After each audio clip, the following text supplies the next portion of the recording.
Já, velkomin að borðinu. Það verður margt á dagskránni í kvöld.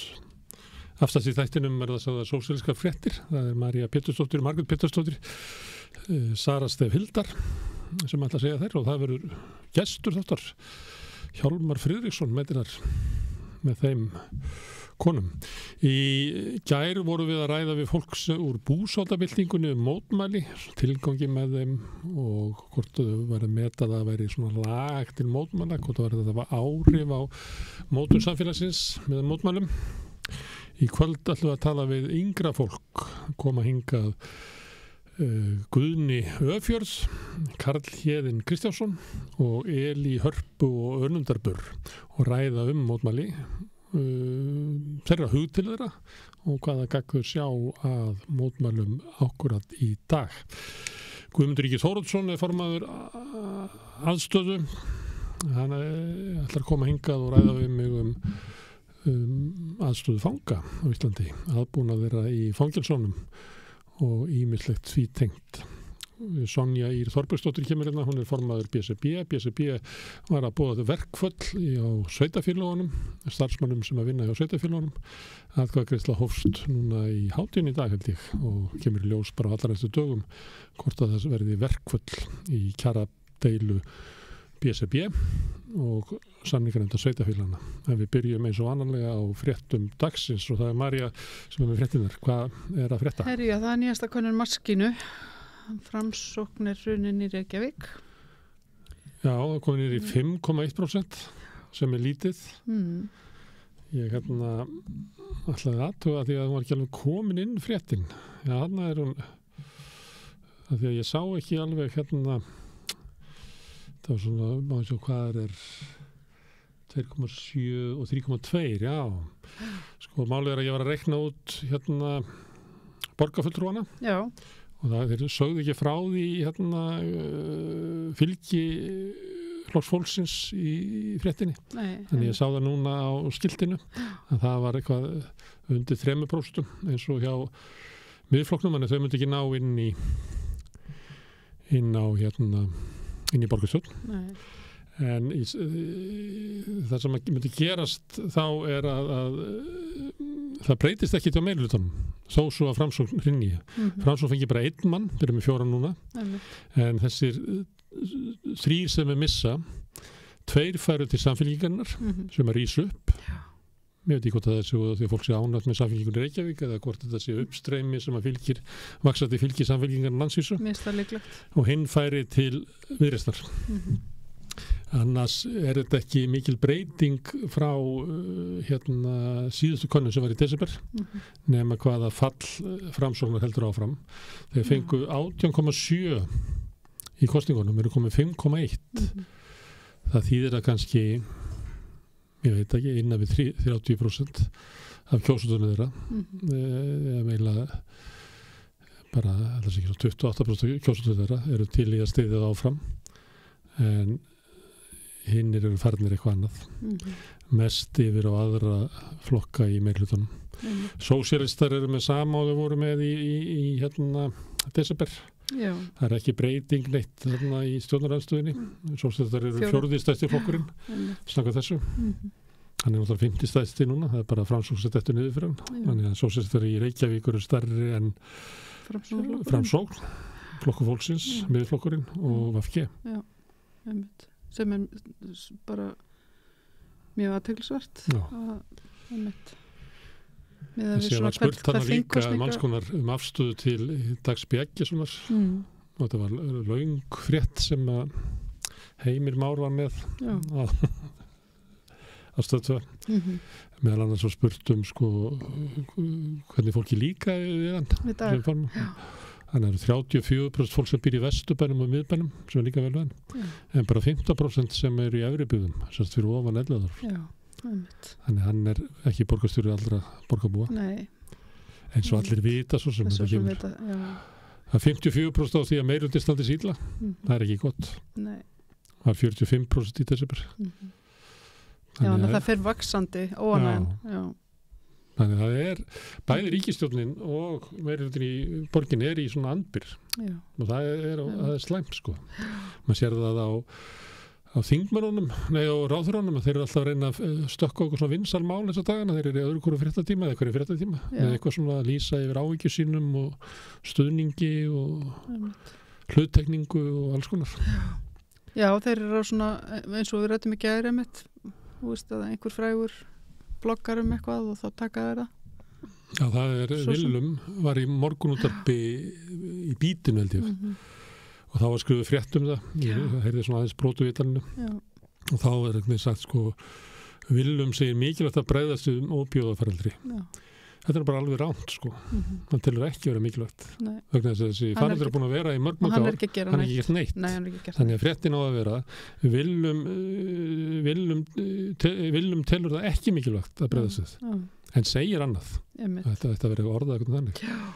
Ég voru að velta fyrir mig sko, ekki komið tími til að segja bara sagt eitthvað öðruvísi frá þessu hvort að gangi að ráðherra geti þetta fréttatíma eftir fréttatíma. Já, það bara líka held ég allt og algengt að fréttamenn eru sko, það vantar í það og allt svona spanki að vera ágengir og leiðrétta eða ganga á fólk eins og í þessu. Þingmenn eins og í þessu. Bara, ef þið finnst það mikilvægt, áttu ekki af hverju hefur ekki gert eitthvað í þessu? Já.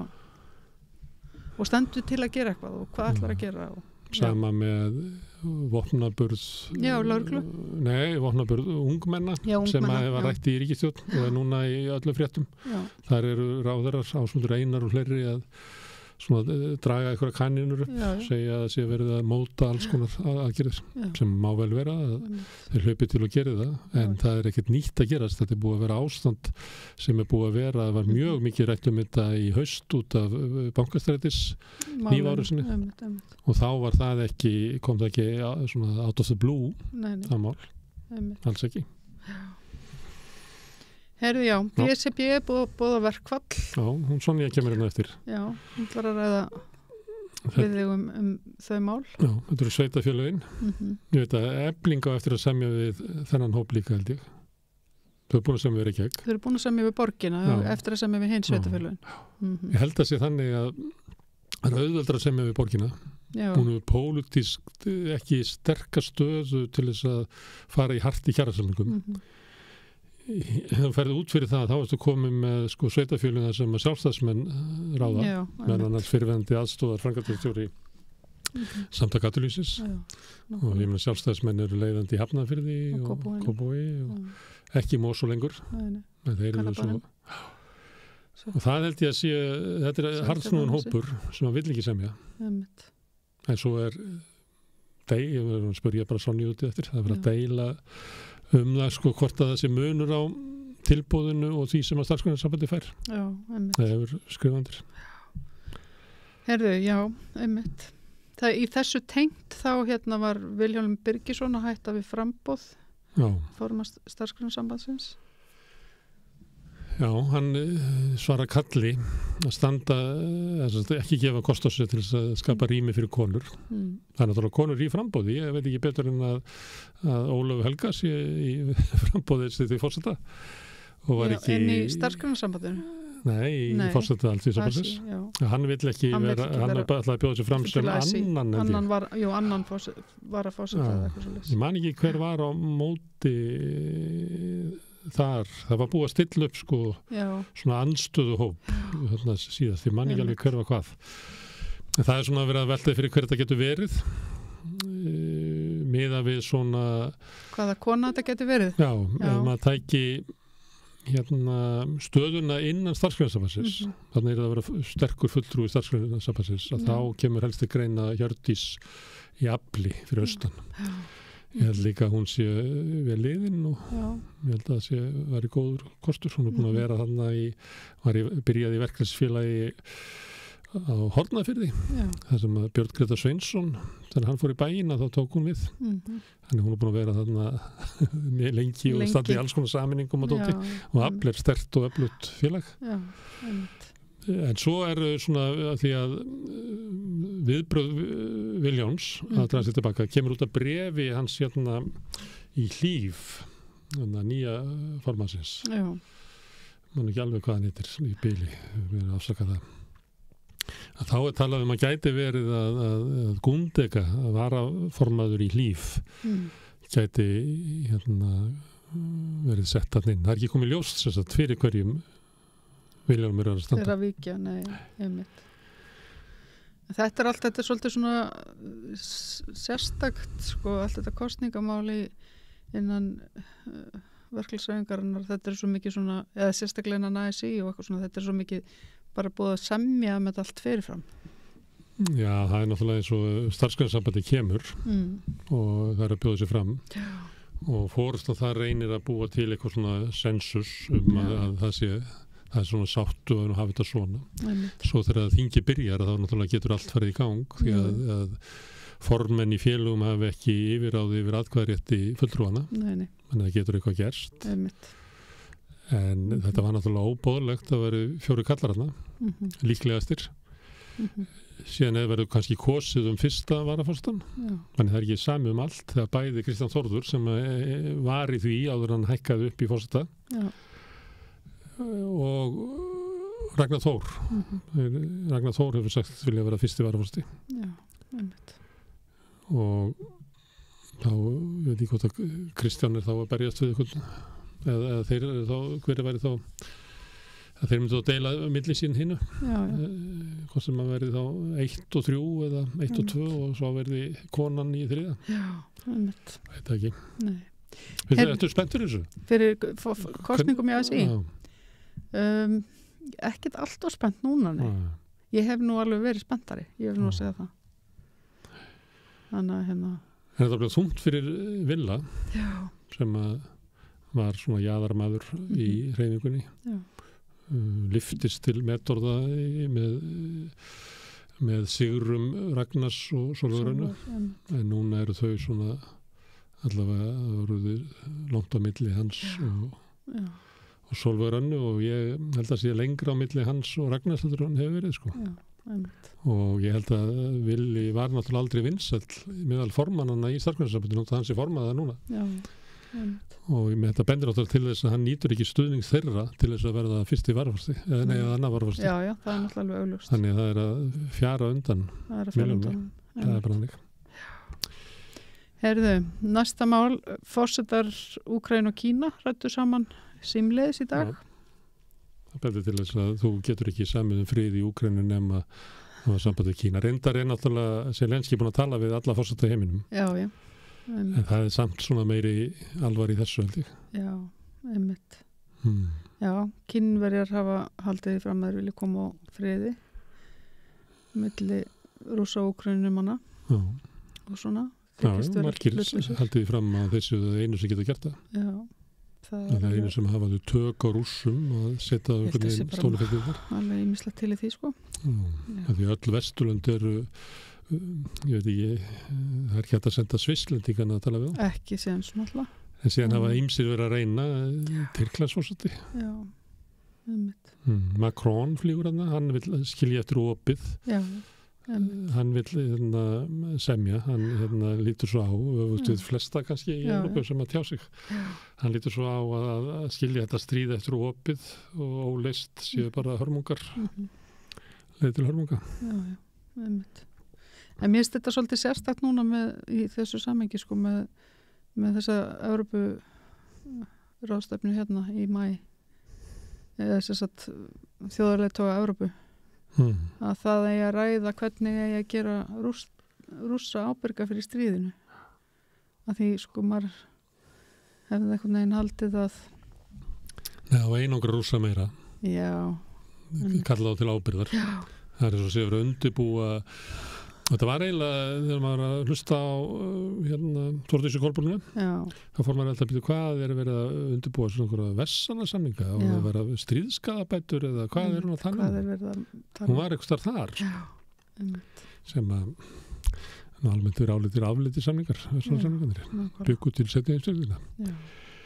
En það er svona stemmingin með henni að herskáu hópa og því miður eru íslensk stjórnvöld stilt sér upp við liðin á þennum herskáastu. Finnst allir sem ekki eru herskári heldur en sá herskáasti er að hóila svikari. Annars var talandi ráðstöndin, ég var að því að ég býð þarna ekki svo langt frá Hörpu. Já. Ég þurfti að rýna í kortið til þess að hvort ég kemist yfirleitt heim, er þetta helgi eða? Já. Ég held ég verið bara að fara eitthvað upp í sveit eða eitthvað í tjald. 17. til 19. mæ. Það verður lokað Arnaróli. Já. Svo þú getur ekki staðið þar upp. Þú kemst ekki heimtíðin, ég held að það. Nei, ég get rent mér hann eftir hverjaskutunni. Sýndist mér sko. Okay. En það verður lokað, það öll kosi verður lokuð. Já.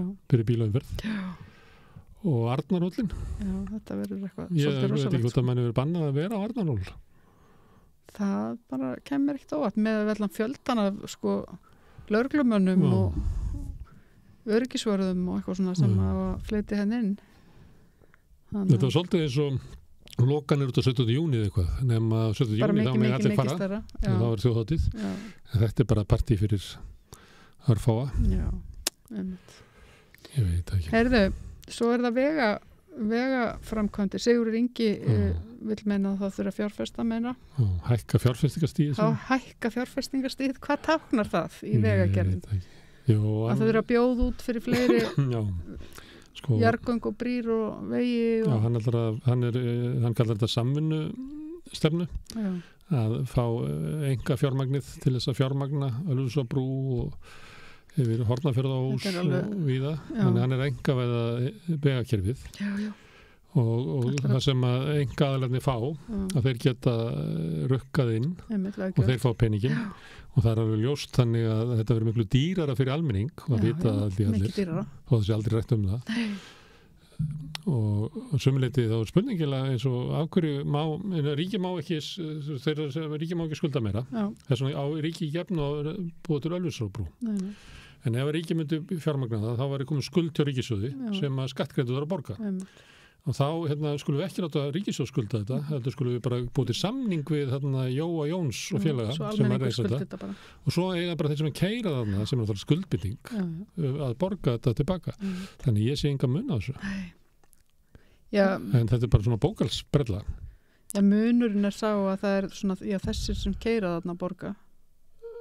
Það sem að við okkur finnst að láta sjúklingana borga það er svoleiðis sko þeir sem keyra þarna, þeir sem nota þennan veg þeir borga fyrir hann alveg svo þeir sem að nota heilbrigðisþjónustuna þá bara borga fyrir hann Heldur þessi almenn sáttu það í Nei, ég held ekki sko við höfum vegakerfið þannig að við borgum fyrir það stykki fyrir stykki ekki bara með saminu þetta er þessi hægri mennska sko En þetta er satt í gangi, það er bara verið að bong, bong, bong, bong, það er bara umbreyta vegakerfinu í enga svæði og samvinnumaðurinn Sigurður Ingi stendur fyrir svo kallar þetta samvinnuverkefni. Ég held að hvernig er þetta hægt? Sko? Hvernig er hægt að setja stimpilinn samvinnuverkefni á einhverja svona framkvæmd? Það er bara, ég bjóst við því að grasrót framsóknarflokksins myndi tryllast. Rís upp, segja bara þetta er ekki samvinnuverkefni. Líklega eru samvinnumennir allir löngu farnir úr þessu flokki.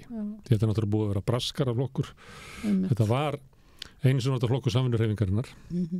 Svo var þetta flokkur kommissarana í sambandinu svo fór sambandi á hrunin þá var þetta flokkur þeirra sem að stálu eignum samvinnurhreyfingarinnar eins og Óla Ól og fleiri svona kalla og þjónaði þeim þannig að það náttúrulega er ekki mikil samvinnuhugsun búin að vera í þessu flokki síðan ég veit ekki síðan að Steingrímur Hermannsson var Herðu það hafa verið fréttir vaxandi ofbeldi og vopnaburð með ungmenna. Við hefum nú verið að fjalla svolítið þessi mál hérna. Undanfarið líka verið á borðið. Undanfarið inn á þing. Og svo nú frá því í gær, ég held að það verið líka inn á þingi aftur í dag. Veit ekki með svo blandast þetta saman við ópíóða faraldurinn eitthvað. Já, einmitt. Kemur svona hugmyndum að ég veit ekki hvað þetta er sollur já eins og við sögum frá í gær þá Sigmundur Davíð kemur með svona kröfunar svona non-tolerance að taka hart á litla brotum jú einmitt hvað finnst þú það? Ég er ekki sammála því sko ég er bara eiginlega bara mjög ósammála því Þessi stefna var þekktust þegar hann var keyrð í gegn í New York hún hefur ekki fengið góðan dómsögunar. Það var ítti mjög undir svona rasisma í löggunni, þess að það hefur verið að taka lita fólk og truflaða minnsta tilefni. Formaður lögmannafélagsins segir að það sé ekki rétt að mæta ofbeldishrinu ungmenna með valdi og þungum dómum.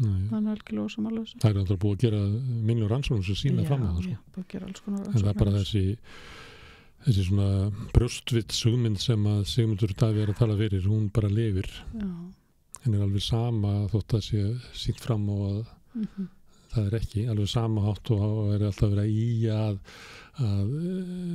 aukin fjöldi innflytjenda leiði til aukin að glæpa. Það er engar rannsóknir sem að sína það, eða þvert á móti. Samt er þessu haldið fram og með þess að dómsmálaráðherra. Einmitt. Það komið kannski? Nei, eitthvað meira? Þú ert búin að vera að tala eitthvað hrunið, eða ekki? Hrunið? Við varum að tala búsáldabeltinguna. Búsáldabeltinguna, já. Einmitt. Er eitthvað að rinja? Nei, og lítið gert eftir hrun. Er það vegaframkvæmdar? Já, það var hann Sigur Ingi sem var að segja að það hefur verið dreigið og hratt saman og við skuldum svo mikið. Já, ég var að velta þessu fyrir mig. Þú ætlaði eitthvað að ræða meira hrunin? Það var reyndar fréttir það að það er að koma reikninga frá lífeyrissjóðunum og þeir eru allir neikvæðir. Það voru 12,9% neikvæð ávöxtun á lífeyrissjóð í LSR, starfsmanna ríkisins. Já. Sveitafélögin eru að skera niður? Já, þau eru að skera niður, þau eru að loka héraðsskjalasafninu flýta sér allir að fara að fordæmi höfuðborgarinnar og loka svo bara og þá stiga menn fram, ég sá að Egill Helgason var að segja hvaða kultúrsleysi hefur gripið sig. Nákvæmlega. Ég veit ekki, við erum alltaf engin pælt í þessum skjalasöfnum, þau var ekkert í umræðinu eða neitt, bara leið þetta kemur fram að þá rjúkallir til varnar. Veit ekki. Mér finnst þetta svolítið áhugavert út frá svona feminískum vinklum líka. Já, út af hvernig þá? Bara með varandi söguna og hvað gerist ef að sagan er falin og annað.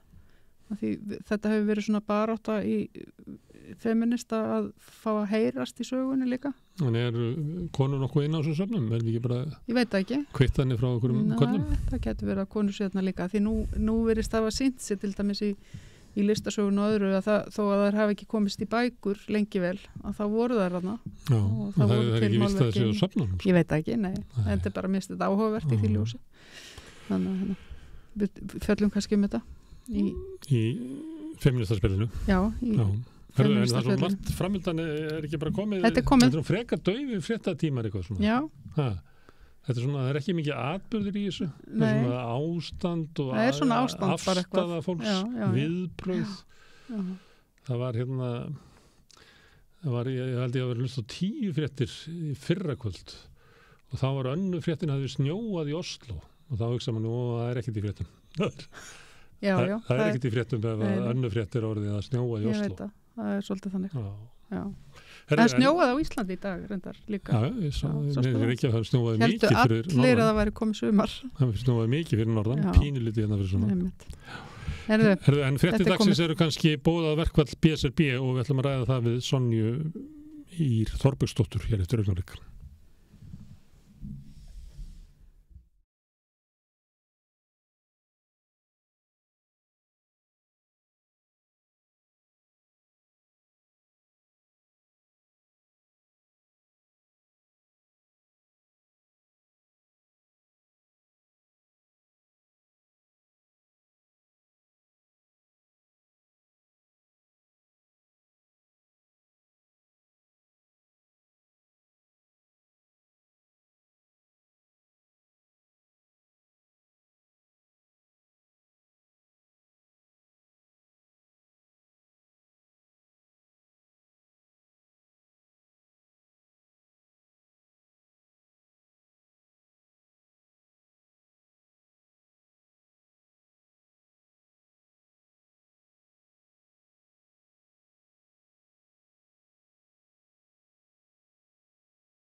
Já, þegar allir heldu að það væru lítið eftir af samningaviðræðunum, þá bara skyndilega boðað til verkfalls.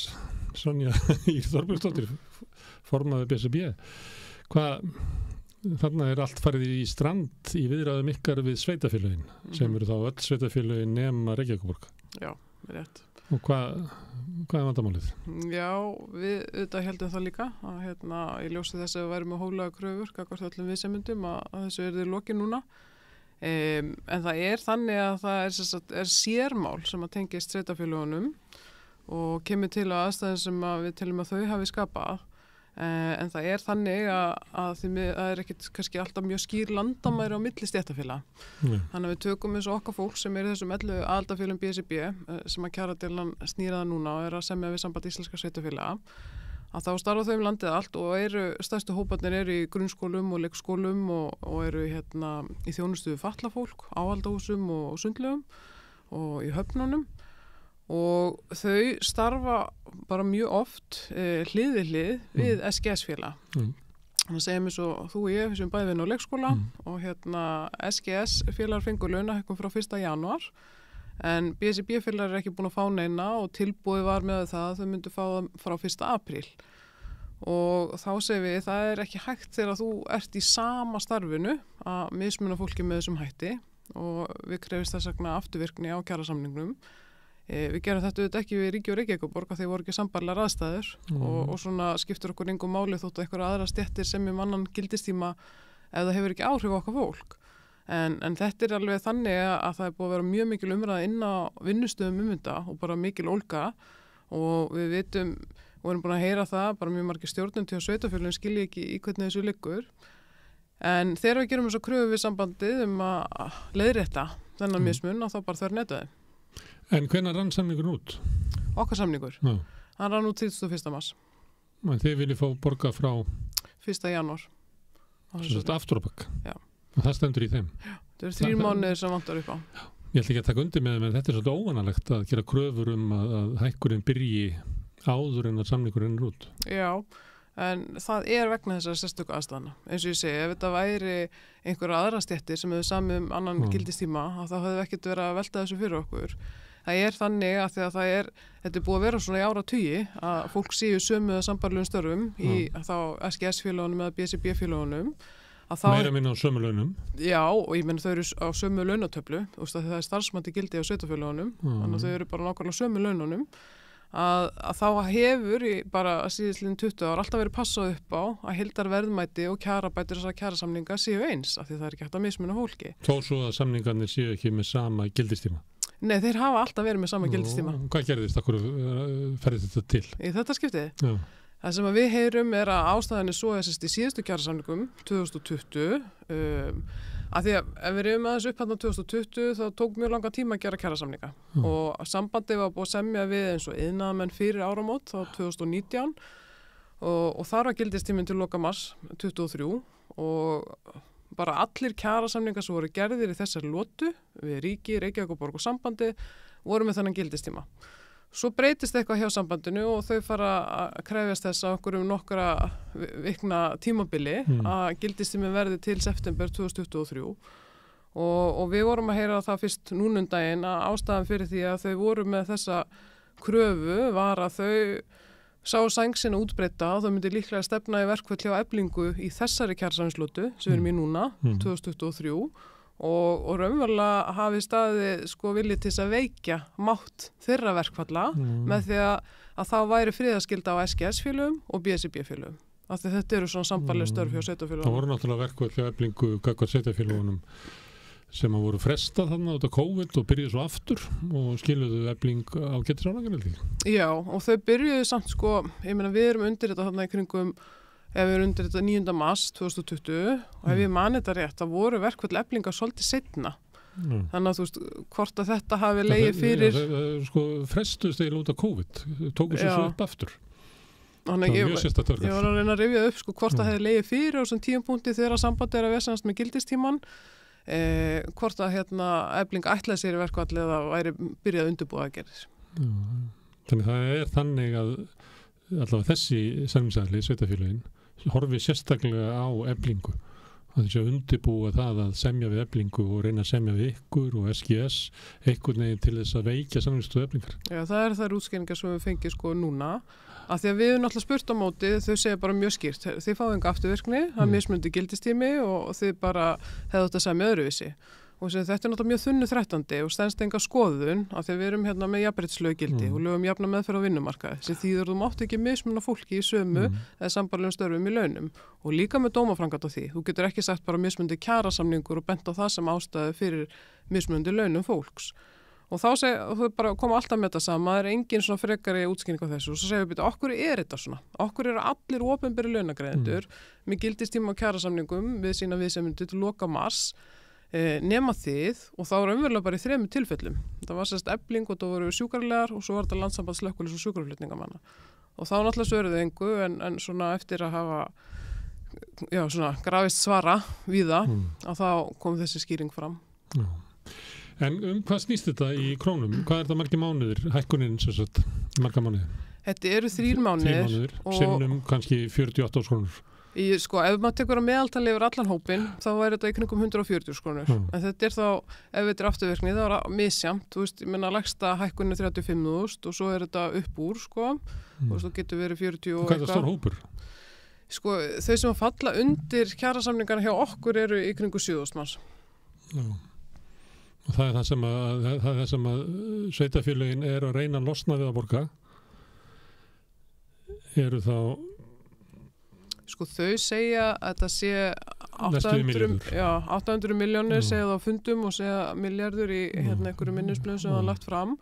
Þau þetta bera líka fyrir sig að ef að við myndum fá þetta þá myndi aðrir gera þessa sömu kröfu og hverjir sem verður það sem getur gert þessu kröfu? Það er náttúrulega eftir að gera eiginlega alla kjarasamninga. Þau eru bara búin að ganga frá kjarasamningu við iðnaðarmenn og held ég dýralækna. Þannig að þá væri að horfa á BHM-félögin, á Eflingu á hver eftir kennararnir og þannig að þau vísa til þess að þetta getur kostað þau miklu meira og þau eiga bátt og skulda svo mikið það veik staða, líður illa í auknum hækkandi vöxtum skuldur í sveitarfélögin og nota þessa röksemd ítrekka Sko, þið segir þetta bara réttlætismál og við erum til að höra verkefni Já, þetta bara klálega réttlætismál Þið getur aldrei sagt eitthvað við þetta Þú getur ekki mismunað fólki með þessum hætti Þetta fólk sem á launum að meðaltali frá 400 til 470.000 Við erum í 10% verðbólgu þegar við ekki fengið launahækkanir frá því apríl 2022 og það munur hann hverja krónu það bara þannig, óháð því hvort að verðbólgan væri svona há eða ekki sem gerur stöðuna bara ennþá verri En sko það að fara að afsaka sig með bári fjárhagsstöðu sveitafélaga, starfsfólki sveitafélaga var það bara ekkert það. Þú veist, það ekki hægt að nota það sem röksemd til þess að mismuna fólki. Þannig að þau verða það bara saminast að gera eitthvað annað. Og það er náttúrulega ekki komið ljós, það er verið að greiða atkvæðum þetta. Þú reiknar með því að það verði samþykkt með góðu meirihluta að fara í verkfall. Það auðvitað þannig að lágmarksþátttakan á opinberum vinnumarkaði í svona atkvæðagreiðslu 50%, þannig að hún verður að vera minnst okkar til það. Við sáum í síðustu atkvæðagreiðslum að því við vorum á leiðinni í verkfall og vorum rétt aðeins byrjuð þannig að 2020 að þá var mjög góð þáttaka og það er mjög mikilvægt að það sé mikil þáttaka og við fáum afgerandi niðurstöðu því það hefur auðvitað áhrif við samningaborðið þannig að við auðvitað bara hvetjum alla til þess að kjósa félögin eru svo auðvitað búin að vera að halda fundi með sínum trúnaðarmannaráðum og fara inn á vinnustað og svo framvegis og þau skynja bara þannig að fólk sé bara mjög áfram að þetta sé eina sem er eftir það er auðvitað þannig að það er búið að vera býsna langar kjarasamningsviðræður og það er búið að reyna alla leiði til þrautar við meirins að fórum þá leið eftir að vísundi ríkissáttasemjara við bara að við trúðum því ekki að sambandið ætlaði raunverulega að því þetta er svo ómálefnilegt og þetta er svo lítil röksemdafærsla fyrir þessu og svolítið bara svona því þetta gerir þetta öðruvísi að við vorum að fara fram að við myndum fá einhvern veginn skýrari svör frá þeirra baklandi þannig að þetta fór til umfjöllunar hjá stjórn sambandsins sem eru þá einhverjir 11 fulltrúar sveitafélagi í að því við höfum síðan líka heyrt það frá öðrum sem að koma á stjórn sveitafélaga að þeir var ekki sammála þessari niðurstöðu þeir sitja ekki í stjórn sambandsins þannig að þetta eru náttúrulega í kringu 60 sveitafélög sem eru. En stjórnin stendur á baku þessu afstöðu, samninganefndarinnar. En þið eru búin að semja við Reykjavíkurborg, þá bara kom það ekki til þetta ágreiningsmál? Nei. Og því að það var bara öðruvísi dagsetningar. Já, af því ég líka sko, ég ætla að leyfa mér að halda að sko ríki og Reykjavíkurborg myndi aldrei detta til hug að búa til svona mismunna moment eins og sambandið að gera. Og þetta raunverulega annað skiptið af því að í síðustu kjarasamningslotu þá voru á leiðin í verkföll af því að þau ætluðu þá í það skiptið líka að búa til það sem kallaði félagsmannasjóður sem raunverulega bara svona pottur sem myndi fela í sér útgreiðslu ákveðna fjárhæðar, kannski 120.000 meðaltali í febrúarmánuði til SGS-félaga en ekki BSRB-félaga og það svona löng saga þar á bakvið kemur til vegna breytinga á skipan lífeyrismála. Það voru klárlega mismundir réttindi milli SGS og BSRB-félaga í áratugi og við vitum og sagan segir okkur ástæðan fyrir því að það átti einfaldlega ekki að hleypa verkafólki sveitafélaga inn í lífeyrissjóðuna sem embættismennin voru. En það eru þetta ekki ákvörðunartaka sem að BSRB-félagar koma að eða stuttu.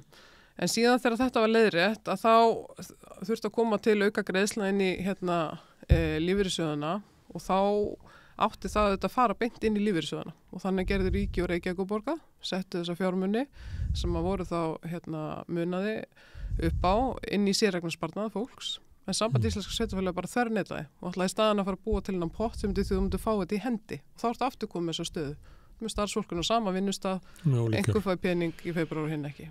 En á hverju erfiðar að semja við Samband sveitarfélaga heldur Reykjavíkurborg? Það allavega reynsla, það voru reyndar verkvöll gagnvart Reykjavíkurborg hjá Eflingu en það voru miklu langdrægari og erfiðari kjaradeilur við sveitarfélögin og þið eru að lenda í því sama. Sko þessi tvö dæmi sem ég að lýsa sem eru það bara algjörlega svona sérmál gagnvart sambandinu. Þetta ekki að koma upp eitthvað sambarlegt hjá ríki og Reykjavíkurborg eða bara öðrum viðsemyndum á vinnumarkaði þeir eru náttúrulega þó nokkrir að sko ég meina, þetta bara ósangirni og það einhvers konar það sem ég finnst svona skortur á skilningi á stöðu fólksins sem verið að semja fyrir. Þú veist, væntanlega skapast það einhverju hluta til út af fjarlægð. Þú veist, þú ert með starfsfólk sem vinnur og skrifstofu Sambands íslenskra sveitarfélaga.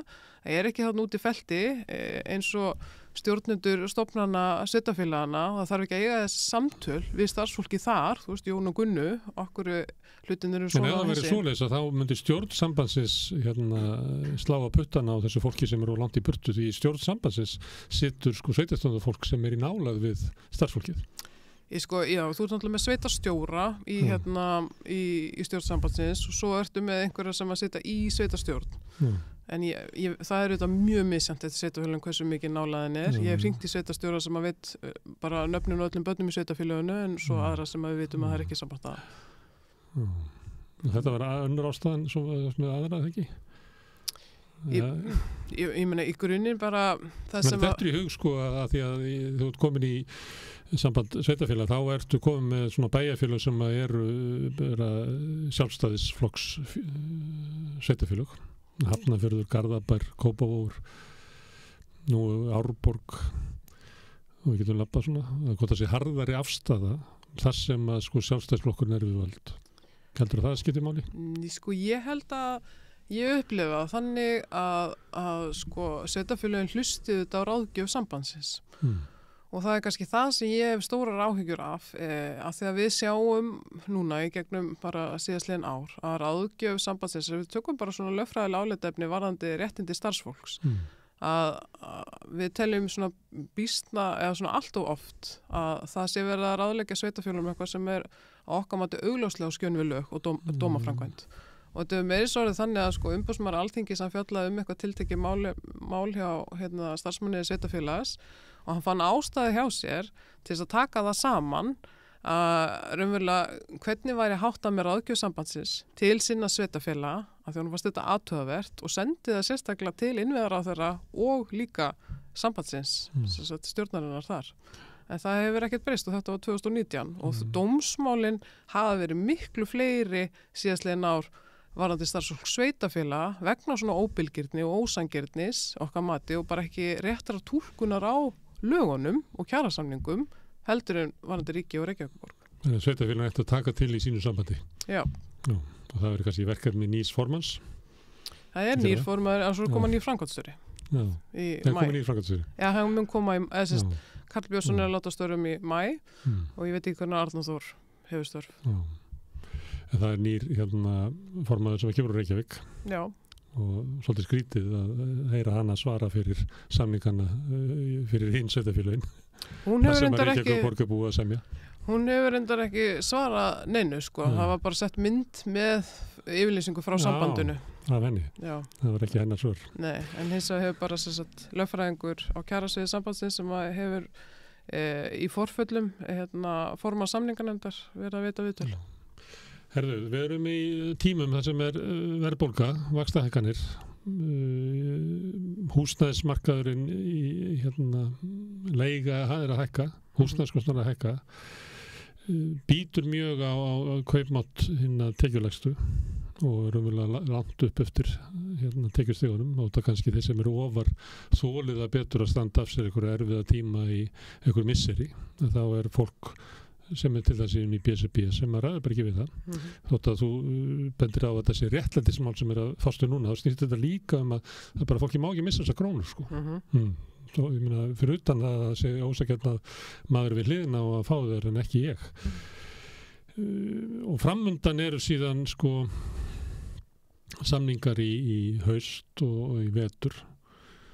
Og fram að þeim tíma gerist náttúrulega ekkert annað en að það bara kaupmátturinn heldur áfram að skerðast. Það heldur áfram hörðu verðbólga. Það vextir munu hækka næst. Það verður talað 1% viðbót. Og jafnvel að muni hækka síðan eitthvað aðeins meira það. Jafnvel þótt að spár gangi eftir verðbólguna. Þetta náttúrulega svona skringileg staða í samningum. Það er allir að gera samninga sem eru tiltölulega veikir og eru svo að ganga inn eitthvað svona myrkan gang. Hvert leiðir þetta eiginlega? Þetta bara lítur að auka álagið á það sem þarf að koma út úr næstu samningum. Já, og ég meina það alltaf hluta af öllum kjarasamningum, bara almennu og opinberu vinnumarkaði að það vel að vera að fresta eða umræða næstu því allar kröfur, allar þætti kjarasamning sem ætti annars að ræða heldur en einfalda bara launalið og desember og orlofsuppbót.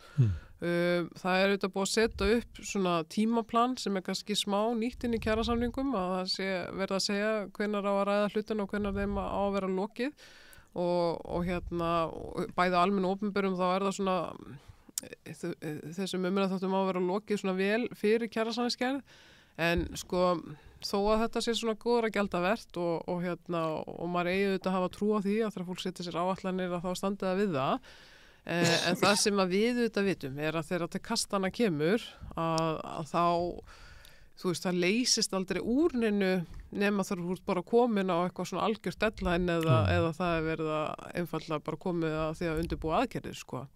Þannig að hvort að gangi eftir veit ég ekki. Svo hangi líka margt á spýtunni, er það ekki? Það getur verið erfitt að afgreiða einhverja einstaka þætti í kjarasamningum vegna þess að þau tengjast yfirleitt öllu öðru, sko. Þú gæti sætti við þetta ef þetta því síðan svona, en þú gætir ekki sætti þetta við svona ef þetta verður svona. Þannig að það eiginlega, ég aldrei skilja almennilega hvernig þetta átt að geta gengið upp svona eins og eitthvað dóminó, sko.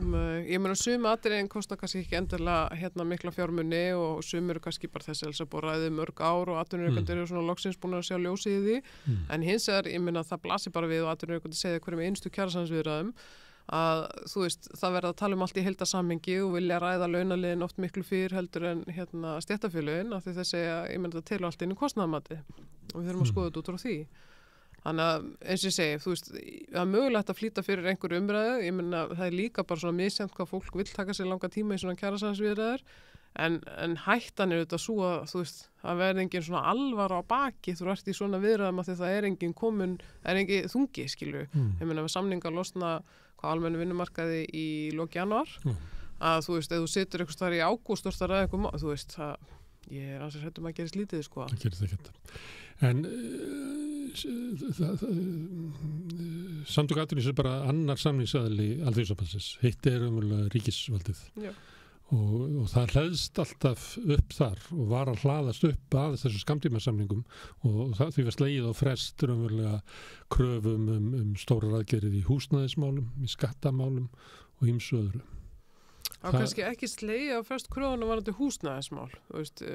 Ég meina það var mjög að búið að vera í, nú veit ekki hvað ég rekja með langt aftur, en við erum að tala alveg vel fyrir fjöldamána áður en þau skrifu undir almennu vinnumarkaði. Þá var búið að þoka í þá átt að það var að reyna að búa til eitthvað náttúrulega sameiginlega skilningu hvað ætti að gera. Og síðan verið að reyna að vinna úr því og margt langt komið. Eitt af atriðunum sem þetta að gerast frekar seint og í gangi núna að skoða hvernig húsnæðisstuðningi á að vera háttað því okkar kröfur þær að þurfa að hækka stuðning og þá verið að skoða hvort það að sameina eða horfa frekar til þess að húsnæðisstuðningur heilt yfir, hvort sem að vaxtabætur umorðar fyrir fólk sem á eignir eða að leigja, að þú sért frekar að horfa til þess hverju þurfa stuðningnum að halda og sérst svolítið að mæta út frá því og þetta getur orðið býsna langt samtal þannig að það geti orðið einhver bið að komist einhver niðurstaða í það og svo þetta líka samtalið leigubremsuna, það tekur náttúrulega óratíma með hvað að mínum að þetta einfalt mála því við hefum okkur fjölmarga fyrirmyndir erlendis frá. Og getur verið hættulegt að vera bara með húsnæðisbætur og enga leigubremsu því það leiðir til þess að þú ert raunverulega bara að flytja styrkin yfir til þeirra sem eru að leigja út til okrarna, þeir fá mest út úr þessu. Og þetta verður náttúrulega haldast í hendur, þannig að þetta eru svona á sambærilegum stað í vinnunni. Það er einhver aðgerðir. Nei, og á sama tíma núna eru fréttir það að vera að draga úr framkvæmdum þannig að margt sem bendir til þess að húsnæðiskreppa muni bara aukast. Já, og það eru þetta hættan. Það er búið að setja sér plan þessar 35.000 íbúðir á 10 árum það ekki? Er ekki fyrir mig rétt á tölu? Og krafan okkar hefur verið og þar af verði að því það á að gefa í, þetta á að vera svolítið framhlæðið að byggja fleiri íbúðir á fyrstu árunum og svo hægar á síðustu 5 að það verði allavega byggðar 1000 íbúðir innan almenna íbúðakerfisins og svo eru þetta líka verið að ráðstafa inn á hlutdeildarlánin. Það sem ég óttast með þetta. Hlutdeildarlánin dóu náttúrulega bara drottninsinum af því að þau bara það var svo þröngt öll mörk þannig að það var ekki til húsnæði sem að fjalla undir þetta. Það eru mjög margir ennþá innan verkalýðshreyfingarinnar sem að hafa mjög mikla trú á þessu og að keyra mjög fast á þetta og það verið að stefna því að auka fjármagnið í hlutdeildarlánin en ég sammála, ég hef áhyggjur af því að það þetta hafi ekki skilað neinu hingað til og þá er spurningin hvernig við nýtum best fjármunina en ég hef líka áhyggjur af því að við sjáum það líka bara núna, ég menn þetta hefur áhrif á verktaka og framkvæmdaraðila á markaði og þess vegna höfum við líka sagt það mjög skýrt að í þessu uppbyggingu og þessi krafi 1000 almennar íbúðir, það er líka bara til þess að halda sjó á einhver leiti að því við erum þó með aðila sem að getur haldið áfram eins og Bjarg og sömuleiðis að tryggja það að þetta sé meira á félagslegum forsendum heldur en að hefur verið hingað til og það var eiginlega svolítið merkilegt hvað það tók langan tíma að fá viðurkenningu á því að markaðurinn myndi ekki leysa öll mál, það hefur verið þung umræða og er ennþá það er náttúrulega ekki allir komnir á þann vagn en allavega með að við yfirlýsingar ríkisstjórnarinnar að þá er það hluti af þessari stefnu sem það er sett framöndan þannig að það er kannski svona stóri þátturinn framöndan það sem ég hef áhyggjur af varðandi við tölum stuðningi við fólk er að jafnvel þó þessi starfshópar klári og þá kemur aftur þetta það er ekki komið að einhverju svona ögur stundu af því að það er ekki núna er svolítið langt í næstu kjarasamninga að það sé ekki komin einhver alvöru þrýstingur að þá er hættið þetta verði ekki nándar nærri það sem við höfum sett okkur markmið BSIB og ASI og verkalýðshreyfingin. Þannig að ég óttast kannski bæði það verði ekki nálægt því sem að við erum að gera kröfu en svo kannski... Og svo aðgerir ríkisstjórnarinnar. Já, og svo kannski líka hitt að þau hafa hingað til svolítið gert það. Við sjáum það með fjármálaáætlunina að hún gerir ekki ráð fyrir svona mikill uppbyggingu eins og þau hafa þegar boðað og það er svolítið svona talað það, ég meina þetta verður gert samt þó fjármálaáætlun gerir ekki ráð fyrir því að þau hafa gert það, þessar aðgerðir sem stjórnvöld grípa til þess að liðka fyrir gerð kjarasamninga að þau hafa ekki viljað þau vilja hafa þessi spil upp í erminni, þau eru ekki að fara að reiða þau fram fyrir að það komið að þessari ögurstundu og með við erum að reyna að segja núna það er það erfitt landslag að þið geti ekki bara beðið eftir þessu mómenti, þið þurfa að framleiða þetta allt til þess að minnka þrýstingin, til þess að fólki líði betur. Og svo bætist þið það sem að til þess Ragnar Þór orðar þannig að hann segist það var samið þetta fólk og hefur bara svikið því. Þannig að hann vill ekki semja fyrir að það er bara búið, komið í hendi þar sem ríkisstjórnin ætlar að gera. Já, þannig að hann er ekki til í að fallast á það að skrifa undir einhver samningur út okkur lofur ríkisstjórnarinnar því hann getur bara dregið upp mörg lofur sem voru í lífskjarasamningunum sem eru óefnd. Þú nefndir leigubremsu og það eru, hann nefnir ábyggilega líka afnám verðtryggingar. Þú kannast við þetta, það voru bara mörg lofur sem voru bara ekki nefnd. Já, sko afnám verðtryggingar er náttúrulega umræða sem hefur oft í staði, sko, já, ég veit ekki hvað langan tíma. Það er aðeins lofað, sko. Já, en já, ég er sammála að því leitinu til. En þú veist, máttu lofa ykkur sem allir ekki efna. Já, þú veist, ég hafði alltaf þá tilfinningu að þarna væri bara lofa að fara í einhvers konar skoðun og svo myndum við meta áhrifin og bara svolítið verið einhvern veginn að reyna að þinna þetta út, sko. En ég sammála varandi leigubremsuna, þú veist, það ættu þetta löngu að vera komið til kasta, en það er auðvitað ástæða fyrir því að samtök atvinnurekenda hafa lagst bara mjög fast gegn því, en ég held að stjórnvöld finni það núna að þau komast ekkert lengur undan því að gera eitthvað. Það getur ekki verið þannig að það er samið einhver lofvörð sem eru forseta þess að verkalýðshreyfingin skrifar undir. En svo er þetta ekki efnt að því að samtök atvinnulífsins voru á móti því, sko. Þannig þá er eins og að við semjum allt nema náttúrulega auðvitað eitthvað sem samtök atvinnulífsins er á móti, við getum aldrei samið það því þau eru á það. Sko, já, í svona fjöldahreyfingum og nú ég veit ekki hvort maður sé farin að segja of mikið hérna, en þá eru náttúrulega sum mál, þá eru baráttumál einhverja einstaklinga og maður veit ekki hversu mikið fylgir þarna á bakvið einu sinni. Já, þetta átti við leigubremsuna. Það var forseta sem ég held að við notið bara almenn stuðnings verkalýðshreyfingarinnar, en það er ekki framkvæmt og þú segir það vegna að samtök atvinnulífsins voru á móti því. En það er eins og þau séu með einhvern neitunarvald í öryggisráðinu. Það er náttúrulega stundum, þú veist, virkar það þannig, sko. Bara, þú ætlar að segja grow up, þú býrð á Íslandi. Það sé eiginlega þannig. Já, svolítið. Ég meina, þú veist, maður verður bara að horfast í augu við það að þau hafa áhrif og allt og mikil áhrif, en er ekki bara svona tímabundið ástand þá til að mann er sinni í gegn? Já, en svo er það náttúrulega líka aðferð sem að bara sjálfstæðarflokkur notar alltaf í stjórnarsamstarfinu og fleira. Það er búin til stjórnarsáttmáli og svo koma hinni flokkarnir með sín frumvarp og þá er alltaf eftir að koma í þingflokk sjálfstæðarflokksins og þau taka sér bara það umboð að bara vera á móti.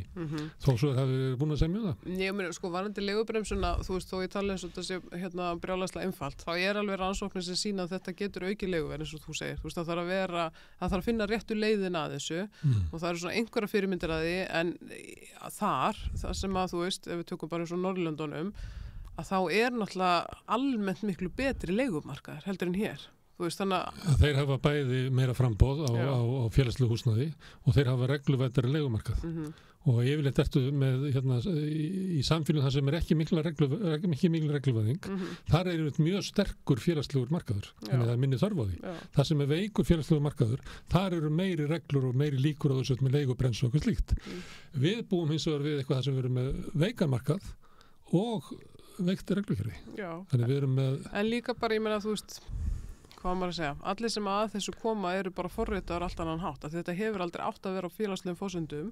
Og þetta er umverulega þannig að þegar það verða fjallum það núna og verða að kynna eins og fyrir sveitarstjórnum að þurfa að byggja upp meira á félagslegum forsendum, þá halda allir að það sé verið að tala þá aukna uppbyggingu á félagslegum íbúðum, sko. Þú veist, þau skil ekki konseptið, þú veist, við erum bara þar í þroskastiginu. Þannig að þú veist, ég skil kannski brekkuna því leitinu til, en... Og sama tíma og séreignarstefnan eru vel á raunin, það sést bara því að það eru bara æ færri íbúðir sem er komin á markaðinn, fara æ færri í hendunar á fjölskyldum sem eiga eitt húsnæði. Já, en við erum hins vegar búin að búa við séreignarstefnu stjórnvalda. En hún er eiginlega fallin, sko. Já, áratugi.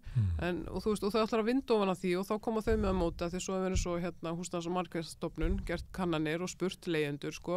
Þú veist, eða bara fólk, myndur fyrir eitthvað vilja leigja eða eiga og auðvitað segja allir eiga þegar leigumarkaðurinn er ömurlegur og þá notaðu það sem þú veist, þannig að þetta er einhvern veginn það er aldrei 30 hæðin eða hverju möguleikarnir eru, það er bara alltaf verið að koma eins skamt frá þessu eins og hægt er. Til þess að koma því inn í hausnaðum, þá þarf verkalýðshreyfingin að mæta samhent með kröfur og hendur stjórnvöldum. En hún er mjög samhent þegar kemur á húsnæðismálum og reynda flestum þessum málum sem snúa stjórnvöldum, allavega ASÍ og BCB og svo er BHM og KI oft með okkur líka. Ég talaði við hann Finnbjörn í gær, Hermannsson, sem að flesti spáði að verði forseti Alþýðusambandsins í lok vikunar. Hann var að tala að það er samina alþjóðsamband, fólkinu alþjóðsambandsins til góðra verka. Hann ætla ekki að fara að leysa deilur milli fólks, heldur beinaði að einhverjum verkum. Ég spyr hann á því til þess að ná alvöru slagkrafti gagnvart kröfunum gagnvart ríkisvaldinu í húsnæðismálum, skattamálum, bæði vaxtabótunum og barnabótunum og þessu niðurbroti velferðarríkisins. Hvort að það væri ráð að taka BSRB og félaga með því. Þegar kemur að þessu kröfum, það sem þetta sömu efnisatriði og erfitt að sjá fyrir sér að þetta vera eitthvað munur á kröfum BSRB eða alþjóðsambandsins í skattamálum eða barnabótum eða húsnæðisbótum. Það er engin munur eins og staðan núna, ekki nú þau breytum stefnu, sko. En sko, þegar þú ert með svona stóra fjöldahreyfingu eins og við erum að það tekur þetta allt býsna langan tíma og svo þetta eins og núna þegar þú veist eru svolítið breytingar á fólki og ýmislegt annað sem að fólk þarf að verja tímanum í en það sko ef við tökum við svo lífskjarasamningin að þá var raunverulega bara samtali við ASÍ. ASÍ laði fram sinn kröfugerðarlista gagnvart stjórnvöldum og við vorum hann að dreina borðinu og áttum eitt fulltrúa sameiginlega, BSRB, BHM og KÍ og þá var samt samtalið svolítið meira út frá þessum forsendum eða þennan kröfugerðarlista ASÍ og við hugsaum BSRB með bara menn þetta er allt mál sem að þú veist eitthvað sem er í okkar stefnu þannig að þetta er bara frábært ef þetta gengur fram og bara mjög góð niðurstaða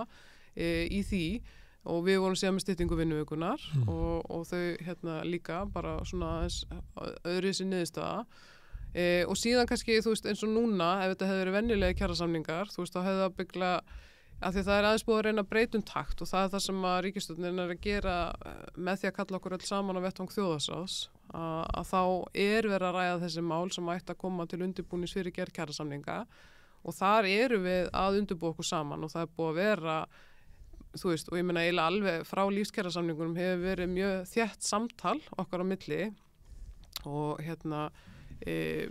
þú veist, þannig að þetta er í undirbúningi nú þegar, öll þessi stærstu atriði sem við erum að horfa til, þú veist, það er varðandi afkomuöryggið og þá erum við að horfa besta leiðin til þess að koma stuðningi til fólk sem er í vesturstöðinni vegna kreppunar, er í gegnum húsnæðisstuðning og barnabætur og erum með þessa sameiginlegu kröfu að þurfi að bara breyta barnabótakerfinu yfir höfuð. Og síðan er það líka sko, hvað ætlum við að gera til þess að styrkja velferðina og við erum öll með þess að sameiginlega kröfu að ríki og sveitarfélög þurfa bara að afla tekna í staðan fyrir að fara í niðurskurð og síðan er þá krafa það að það verði brúa bilið milli fæðingarorlofs og leikskóla við reyndum að koma heilbrigðismálum líka að sérstaklega það var svona ekki það var alltaf kennst ekki að í þessari lotu umræðunar og það sem er þá verið að gera er að það á að vinna þetta nánar þá í samstarfi aðalega vinnumarkaðarins og stjórnvalda núna framundan og þá er kannski aftur þetta, það er hægt að vinna góða greiningavinnu og það er hægt að taka debatt og það er hægt að reyna að komast að einhverju niðurstöðu en þú veist, örlega stundin rennur ekki upp fyrir að það komin alveg þrýstingur. Já. En einhver leyti er það þannig að staðan er þannig út af svona hægri hrörnun ýmsa kerfa, nú nefnir barnabótakerfi það er svona hæg hrörnun, vaxtabótakerfi er bara hröð hrörnun, við getum tekið fleiri, ég er mjög gaman að taka inn í þetta að það hefur komið fram að það eru helmikið færri sem að taka námslán núna heldur fyrir 10 árum sem er svona, bara ekki tekið eftir þessu að það er svona kerfi sem er að hörna þannig að fólk á efnaminni fjölskyldum hefur þar alveg veikari kost til þess að sækja nám. En vitum við eitthvað, að því ég hef ekki heyrt þetta vitum við ástæðanu fyrir okkur? Það er að því að það námsláninu er það lág, að fólk hverst til þess að þurfa að vinna og þá missur námslánin þannig að ef þú ert ekki með stuðning af frá fjölskyldunni að þá ertu í fulli vinnu með námi til þess að geta að lifa af. Já, og svo náttúrulega er húsnæðismarkaðurinn það kemst ekki inn sem er reynda dýrt hjá félagsstofnun stúdenta að leiðar það fyrir nú bara slaga í að vera kannski 70% námslánum sem þú getur fengið sem þú borgar að það er á venjulegum húsnæðismarkað þá kostar þetta mikið þannig að þetta er bara kerfis því að það næri ekki að mæta framfærslunni hjá krökkunum sko. Þannig að þau þurfu bara að fara að vinna og þar lendi missa þau réttin á náman.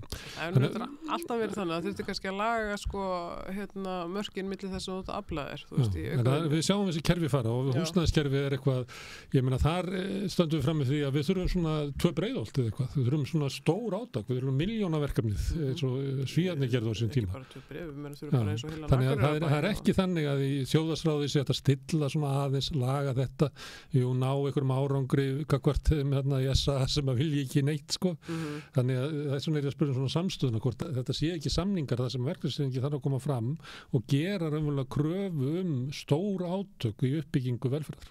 Jú, og það er það sem ég er að lýsa. Þú veist, það er það sem er verið að undirbúa. Það er hins vegar mjög flókið að þú veist, ég ætla ekki að tala fyrir hönd ASÍ. Ég meina, það er mjög langt síðan að við komumst á sameiginlegu niðurstöðu þar að segja ASÍ og BSRB og BHM og KÍ svona þau helstu málefni sem myndu vilja leggja til grundvallar. Og svo verða breytingar hjá ASÍ og eftir standa þessi máli, menn eins og þú nefnir, þú veist, stefnumál ASÍ og BSRB eru nánast þau sömu. Þú veist, ég held að sé ekkert, eða þú veist, örfá atriði sem að við værum mögulega ósammála, en annars bara eitthvað svona myndi líka milli hluta. Það kannski raðast aðeins öðruvísi upp á listan. Já, en samt, ég meina, forgangsröðun er alltaf svo sama. Þú veist, við erum alltaf að tala að það verður að styðja við þau sem að eiga erfiðast uppdráttar. Þú veist, og ég meina, ASÍ og BSRB þú getur ekki lifað þessum launum nema að hafa velferðarkerfi við hliðina. Það bara er þannig. Það er helvíti ef þú þarft að lifa þessum launum án þess að hafa öflugt velferðarkerfi. Og ég meina, við erum náttúrulega með eins og rannsóknum vörðu og var þar að fara að kynna nýja niðurstöður næsta miðvikudag. Ég meina, við erum eins og rispu plata að koma þess á framfæri, hversu margir eiga upp með hann og endum saman, hvaða áhrif það hefur, við erum rannsóknir sem sína að það hefur áhrif, þetta er áhættu þáttu varandi þunglyndi og kvíða. Það hefur búið að vera mjög mikil umræða brotthvarf vinnumarkaði og ég meina, vinnuálag er eitt stór áhættu þáttur, en fjárhagserfiðleikar er það líka. Og fjárhagserfiðleikar aukast eða út á leigumarkaði, eða út einstætt foreldri, eða út öryrki, við veitum þetta alltaf. Já, ég meina, hver eru mest útsettir fyrir fátækt? Það eru börn á Íslandi. Það er alltaf ótrúlega staða. En þetta er svona, ég meina, þá kemur alltaf eins og við rætt áður, þú veist, svarið frá stjórnvöldum, það er hvað mestu jöfnuður á Íslandi og svo bara stoppar umræðan þar og það er alltaf svona verið að nýta á það. Þess vegna þarf átök til þess að koma þessu í gegn. Já, ég meina, hvernig heldur þetta haust verði? Heldur þetta verði átaka haust? Já, þú veist, ef að þetta verður áfram viðbragðið, þú veist, ég meina, við finnum það að það er vilji hjá ríkisstjórninni til þess að reyna að bregðast við og vinna sér svolítið í haginn, þannig að það sé ekki bara allt undir á einhverjum einu tímapunkti sem væri þá lok janúar 2023. Okkar kjarasamningar losnaði þarna í mars 2023, þannig að mjög stutt á milli. Þannig að átökin var það kannski ekki haust, það verða þá eftir áramót, en ég held að vera bara mjög breið samstafa að það er komin tími til breytinga. Þú veist, við getum ekki verið stöðugt að benda á hvað raunverulega skortir upp á. Við erum ríkt land og við getum bara útdeilt raunverulega þessu með öðrum hætti. Og þá er þetta að tala um það verður að koma fram í fjárlaga vinnunni hvað ríkisstjórnin ætlar að leggja til þess að hér verði hægt að ná saman samninga. Já, mér finnst óásættanlegt ef að þau ætla að taka þetta með við hvað það er margt undir og þessum þú ert nefnilega, menn þetta er basically bara hversu horfir í velferðarkerfinu, þú veist það þarf að styðja við það og það ætlar að fara að bíða bara með og ætlar að vera með rosa stóran pakka akkurat þegar kjarasamningar eru, þá verður fólk hérna bandbrjála og fyrir hvernig er það gert? Það er náttúrulega líklegast með að hvernig hlutin hafa verið hingað til að ríkisstjórnin haldi spílanum þetta að sér og allt það. Já, ég held og ætla að koma með Trump til þess að leysa einhverja samninga í lokin, þannig er þetta alltaf vel. Já, en ég meina með við stöðuna hvernig hún er núna og svona með það sem að varða er að fara að kynna, svo ég segi það bara hreint út, að ef það verður ekki brugðist við, þú veist, þá verður bara styrjöld. Ok. Herðu, Ragnar Þór, ég ætla að tala við yngra fólk eftir þættum mótmæli. Tilefnið er svolítið að Ragnar Þór er að boða til mótmæla. Þú heyrt það herkalli á honum? Já, ég hef búin að heyra af því, já. Hvernig líst þér á það að þá er eiginlega hugmyndi svo að stjórnvöld ger ekki neitt nema að almenningur sé eiginlega brot á götu að krefjast breytinga? Þetta hefur ekki komið til umræða innan BSRB og ef ég á að vera á hreinskilinu þá hef ég heyrt miklu meira af þessum leiðtogafundi gegnum félag okkar í Landssambandi lögreglumanna og svona þeirra undirbúningi og þú veist, já, og þú hefur heyrt það í fréttum, það er svona mikið viðbragð og þetta er mikil áhætta og þau eru búin að vera mikil þjálfun. Ég hef ekki svör frá BSRB hvernig fólki líst á þetta en ef ég sé svona persónulega og horfið þóttu félaga minni Landssambandi lögreglumanna þá vil ég ekki gera mikið til þess að búa til meira öryggisóp, sko. En það tímasetningin en tilefnið. Já, tilefni, ég alls sammála því. Það alveg hreinu. Svo tala kannski að verði, eins og þú segir, það verði átök í haust. Það næst ekki í gegn. Það sem að þarf að nást í gegn, nema með einhver svona átökum. Nei, en ég meina, svo 1. maí á mánudaginn, þá kröfuganga. Ég held að það væri til dæmis mjög skýr skilaboð ef að fólk myndi fjölmenna í kröfugöngu og halda uppi sínum kröfum og kröfuskiltum og svo framvegis og vera duglegt við að koma skilaboðunum á framfæri. Þú veist, það hægt að gera margt úr þó að það sé kannski ekki svona stór staða og ekki kannski síður af því það 100 ára afmæli göngunnar að fólk launafólk sinni lit og mæti. Herðu, við erum að enda þarna, Sonja. Og við ætlum að snúa okkur að næsta máli sem eru fangar eftir augnablik. Rétt að greiða lágmarkslaun fyrir hámarksábyrgð? Til að manna mikilvægustu störfin þarf mannsæmandi laun. Efling stéttarfélag. Samstöðin í eigu hlustenda, áhorfenda og lesenda. Þú getur átt samstöðina ásamt öðrum félögum í Alþýðufélaginu. Þú getur gengið í Alþýðufélagið á samstöðin.is. Þar hnappur sem segir skráning. Með því að ganga í leigjendasamtökin styður þú baráttu leigjenda. Leigjendasamtökin eru fyrir alla þá sem vilja berjast fyrir réttlátu húsnæðiskerfi. Leigjendasamtökin.is.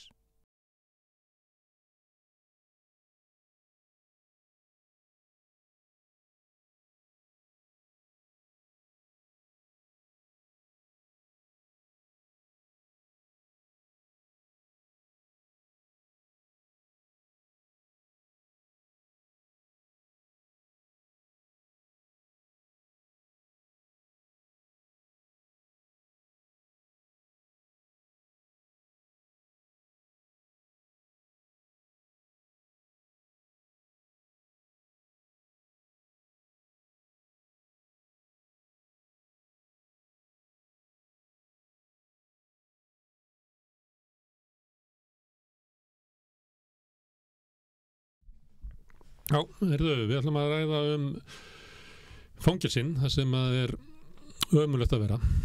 Og sumir finnst það reyndar að það að vera ömurlegt að vera í fangelsunum. Guðmundur Ingi Þórðarson, þú ert formaður Afstöðu, sem félag ekki fanga, eða hvað? Já, það hagsmunafélag fanga og það líka félag annara áhugamanna bætt fangelsmál og betrun. Herðu, eru fangelsin hér slæm á Íslandi? Fangelsin sem slík eru kannski ekkert slæm, eru ekkert í slæmu húsnæði beint þó að megi laga ýmislegt, en þau eru ekkert verri eða betri en önnur fangelsi á Norðurlöndunum til dæmis. Nei. Alls ekki. Og svona það að afplána hér viðlíka og þar? Afplána hér ekki viðlíka á Norðurlöndunum, nei, það er öðruvísi en ég meina það auðvitað margt gott sem hér líka en margt slæmt, en okkur hefur svona skortið svolítið innihald fangavistar, það er að segja svona meðferðarúrræðin kannski, og það sé unnið í fólkinu sem í afplánun. Það hefur vantað svolítið upp á það. Já, eins og hvað meðferði í áfengis og vímuna? Já, til dæmis, eða bara geðhjálp. Já, það eins og hefur komið fram kannski í fjölmiðlum undanfarið að þá mjög veikt fólk í fangelsum landsins og fær enga þjónustu sem fær ekki þjónustu, ég segi kannski ekki enga þjónustu, það fær einhverja þjónustu og síðan fólk sem að verður veikt í fangelsum andlega, það ekkert sjálfgefið að koma heill út úr fangavist hér á Íslandi sko. Oft sagt að fangelsi séu geymsla, óbúslega flott geymsla, en það sannarlega þannig hér. Ég held að það sé staðan. En ekki ef að þú ert lengur en ári í fangelsi og þá minnka líkurnar að þú ratir aftur inn í samfélagið? Já, maður heyrt svo sem alls konar tölur. Ég hef sjálfur verið lengi og tel mig vera svona nokkurn veginn komin inn í samfélagið aftur, en menn þurfa ekki að vera mjög lengi til að þeir skapi sér alls konar kvilla eins og bara félagsfælni og annað slíkt sko. Og bara líka við eins og geðdeildir og svona, það bara hluti af vandamálinu það að vera inn á geðdeildinni. það getur aukið. Já. Ég þekki minna þær stofnanir, en mér er sagt að það sé verra að vera þar en í fangelsi. Ég veit ekki á hverju, en það er slæmt. Já. En ef maður er veikur og er í fangelsi, þá má maður rétt á aðgengi að heilbrigðisþjónustu, en það er skert af því að ég er í fangelsi. Já, það er samkvæmt lögum og þá eigum við, eða fangar, sama rétt á allri heilbrigðisþjónustu og aðrir. En það er svo sannarlega ekki þannig. Ég myndi segja að svona almenn heilbrigðisþjónusta væri með ágætum. Við fáum jafnvel tíma fyrr hjá lækni eða hjúkrunarkonu heldur en kannski við sem erum hérna út í bæ. En þegar kemur að geðheilbrigðismálum eða svona fagfólki kannski, þá er það erfiðara. Það eru mjög fáir sálfræðingar og félagsráðgjafar sem sinna föngum. Þeir komast hreinlega ekki yfir alla það sem er í áplánun, og oft er það þannig að fólk bara veit ekki eins og af því að fagfólk sé að vinna þar, eða þar sé að það hittir það ekki, eða pantar stöðutíma og fær ekki viðtal. En svo er teymi sem heitir geðheilbrigðisteymi, og auðvitað var það algjör bylting þegar það byrjaði, en það var nú ekki þannig að stjórnvöld hafi bara ákveðið, nú ætlum við að taka sköður í þessu máli og koma geðheilbrigðisteymi. Heldur var Ísland komið út í horn hjá alþjóðlegum eftirlitsaðilum, og það átti að birta svarta skýrslu, og Ísland fekk tíma til að koma þessu á, og það var gert, og það var handvalið í þetta teymi, má segja. Það byrjaði óbóðslega vel, við vorum mjög ánægðir og sáum árangur að því. Og það er enn starfandi, en það er ekki á sama krafti það var áður. Teymið er laskað, eins og þau segja það sjálf. Það hefur ekki tekist að ráða geðlækni. Hvaðin ekki svo sami og þegar þetta var stofnað sem var að losna við að lenda í svartir skýrslu. Já, einmitt. Svo hótun er ekki lengur yfir höfðunum. Nei, í raun og veru ekki. En það er samt, ég meina, ég var bara síðast á einhverju málþingi bara núna fyrir viku eða tveim, þar sem var verið að monta sig á þessu teymi, sko, en við erum bara núna fyrir áramóti þegar við fréttum að geðlæknirinn var að hætta, þá höfðum við ágjörð að þetta teymi myndi leggjast af. Og við erum enn hræddir það. Það er geðlæknir í prósentustarfi núna, en það verður ekki tekist að ráða mann í fullstarf, en það eru launin kannski ekki það sem þeir eru að fá annar staðar, og það verður heldur ekki tekist að fá erlendan aðila til að koma, enda launin hér mun minni heldur en þar. Og síðan eru tvær geðhjúkrunarkonur, eða sérst önnur er hætt, en hinn held ég skilst mér veikindafrí, og þar af leiðandi er teymið mjög laskað. Þannig og það hefur komið illa, það er búið að vera mikið svona í gangi í fangelsunum, og við höfum... Mikið í gangi, hvernig það? Já, það er bara síðasta sjálfsmorð, eða þegar maður tók sitt líf í fangelsinu, það var nú bara páskana. Þannig og það er búið að vera mikið veikindi og álag á fangaverði vissulega hjá það sem eru veikir einstaklingar hjá þeim á öryggisgöngum eða gangi. Þannig að þetta er eitthvað sem verður að laga og öryggisgangur, hvað er það? Er það meiri einangrun eða er það fleiri starfsmenn hvert fanga eða hvað er öryggisgangur? Já, öryggisgangur er það sem hægt er að færa fanga úr sínum almenna gangi og haft á sér ef þeir eru hættulegir sér eða öðrum eða bara fangir sem treystir sig ekki til að hafa það annar staðar, þá er þetta að færa á svoleiðis gang. Er þetta umgangast færri aðra fanga, vinnaverður fangum, eða lengan? Já, þú getur verið að umgangast einn eða tvo eða jafnvel lengan, og í okkar huga þá er þetta einangrun, alveg eins og einangrunar klefi, en þó að kannski þeir opni hurðirnar hjá þér og þú kemst fram á gang, þá hefur engan að tala við. Já, fyrir út í eitthvað skot í garði. Og þannig að í okkar huga er þetta einangrun og þangað eru settir menn sem þú ert að segja þessu veikir? Já, oft oft og tíðum þá það þannig að þeir sem eru veikastir í kerfinu, þeir eiga oft erfitt með að kannski að falla inn eða haga sér, að þeir hafa kannski ekki fengið þá meðferð eða rétt líf og annað slíkt, og þá oft engin önnur leið en að setja þá samkvæmt fangelssyfirvöldum að setja þá öryggisgang. Við erum ekki alveg sammála þeirri nálgun, en ég meina auðvitað koma alveg upp tilfelli þar sem að samfangar eru smeykir og eru hræddir og hafa lent jafnvel í einhvers konar átökum eða öðru slíku, og þá þarf að gera eitthvað, en það þarf bara alltaf að vera tímabundið. Við sjáum að einangrun eða vistun á öryggisgangi að hafa veruleg áhrif á andlega heilsu fanga. Þeim hrakar mjög hratt eftir þeir eru komnir þangað.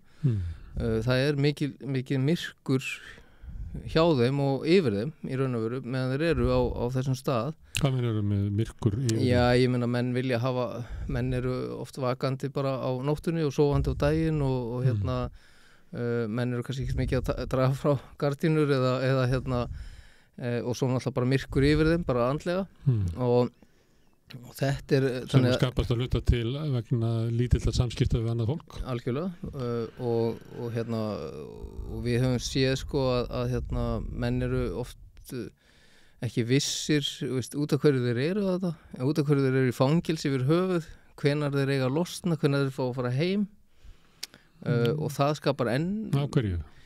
Það geta verið margar ástæður. Það geta verið ástæður að fólk það kannski þroska skert, að það man ekki og veit ekki og það getur líka verið að fólk sem eitthvað sem kallað mál í kerfinu, það sem að þeir hafa brotið eitthvað annað af sér, það sem lögreglan að rannsaka og þessi atriði, eða sérstaklega þetta sem kallað mál í kerfinu, og þetta svona einn helsti skaðræðisvaldurinn í fangelskerfinu í dag. Hvernig virkar það að þú ættir að geta sótt að fara út eða verið búinn þín afplánutími, en hann klárast ekki vegna þess að það mál í kerfinu, það þannig?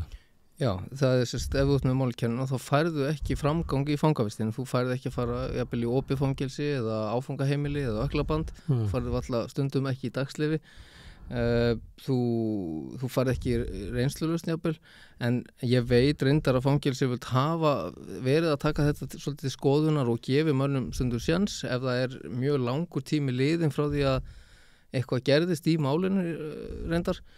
En við teljum það bara ekki nóg. Við erum að sjá þetta fyrirfram, við erum að sjá einstaklinga verða veikari og veikari með þeirra samskipti við okkur. Þá finnum við það á okkur og við höfum varað fangelsyfirvöld við, að nú þurfum að grípa inn í, nú þarf að gera eitthvað nýtt fyrir ákveðna aðila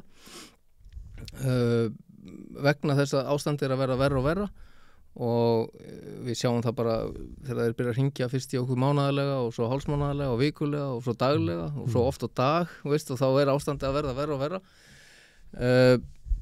En það ekki alltaf brugðist við, eða okkur finnst það, og stundum brugðist við á þess að við fáum að vita, en það kannski fáum við ekkert að vita allt, það ákveðin trúnaður og upplýsingar sem kannski við megum ekki fá.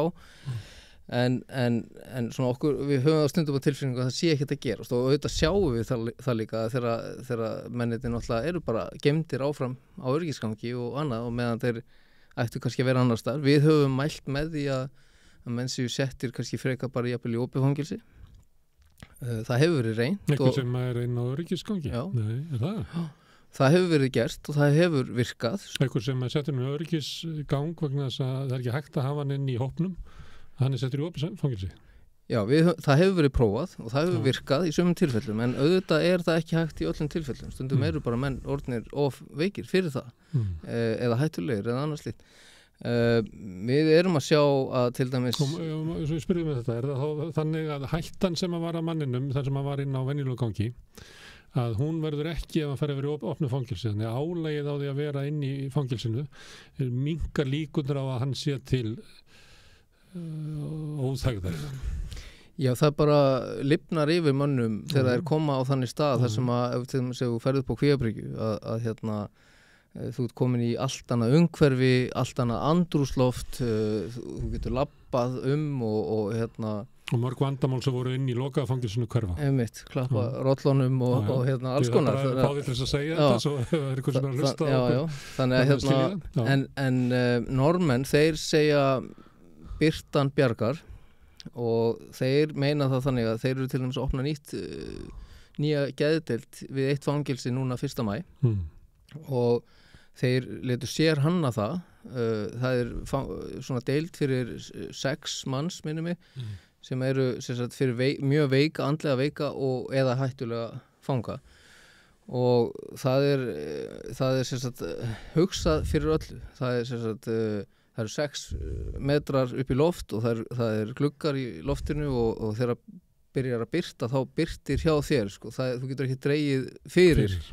Og þú átt að komast á lappir og þú átt að hafa samneyti við aðra, samt ekki of nálægt ef að menn ekki skap saman og þarna er fagfólk að vinna með þér og hérna og finna eitthvað fyrir að gera. Þarna getur verið að hérna, spila tónlist og jafnvel að búa til einhverja tónlist og þú getur verið að föndra eða læra að smíða eða gera eitthvað og það er svona hugsa fyrir öllu varðandi ef að menn taka kasta að það er hægt að setja vatn eða sand í stólinn þannig að sé ekki að hendunum og annað slíkt sko. Þannig að þarna virðist vera að hugsa fyrir öllu.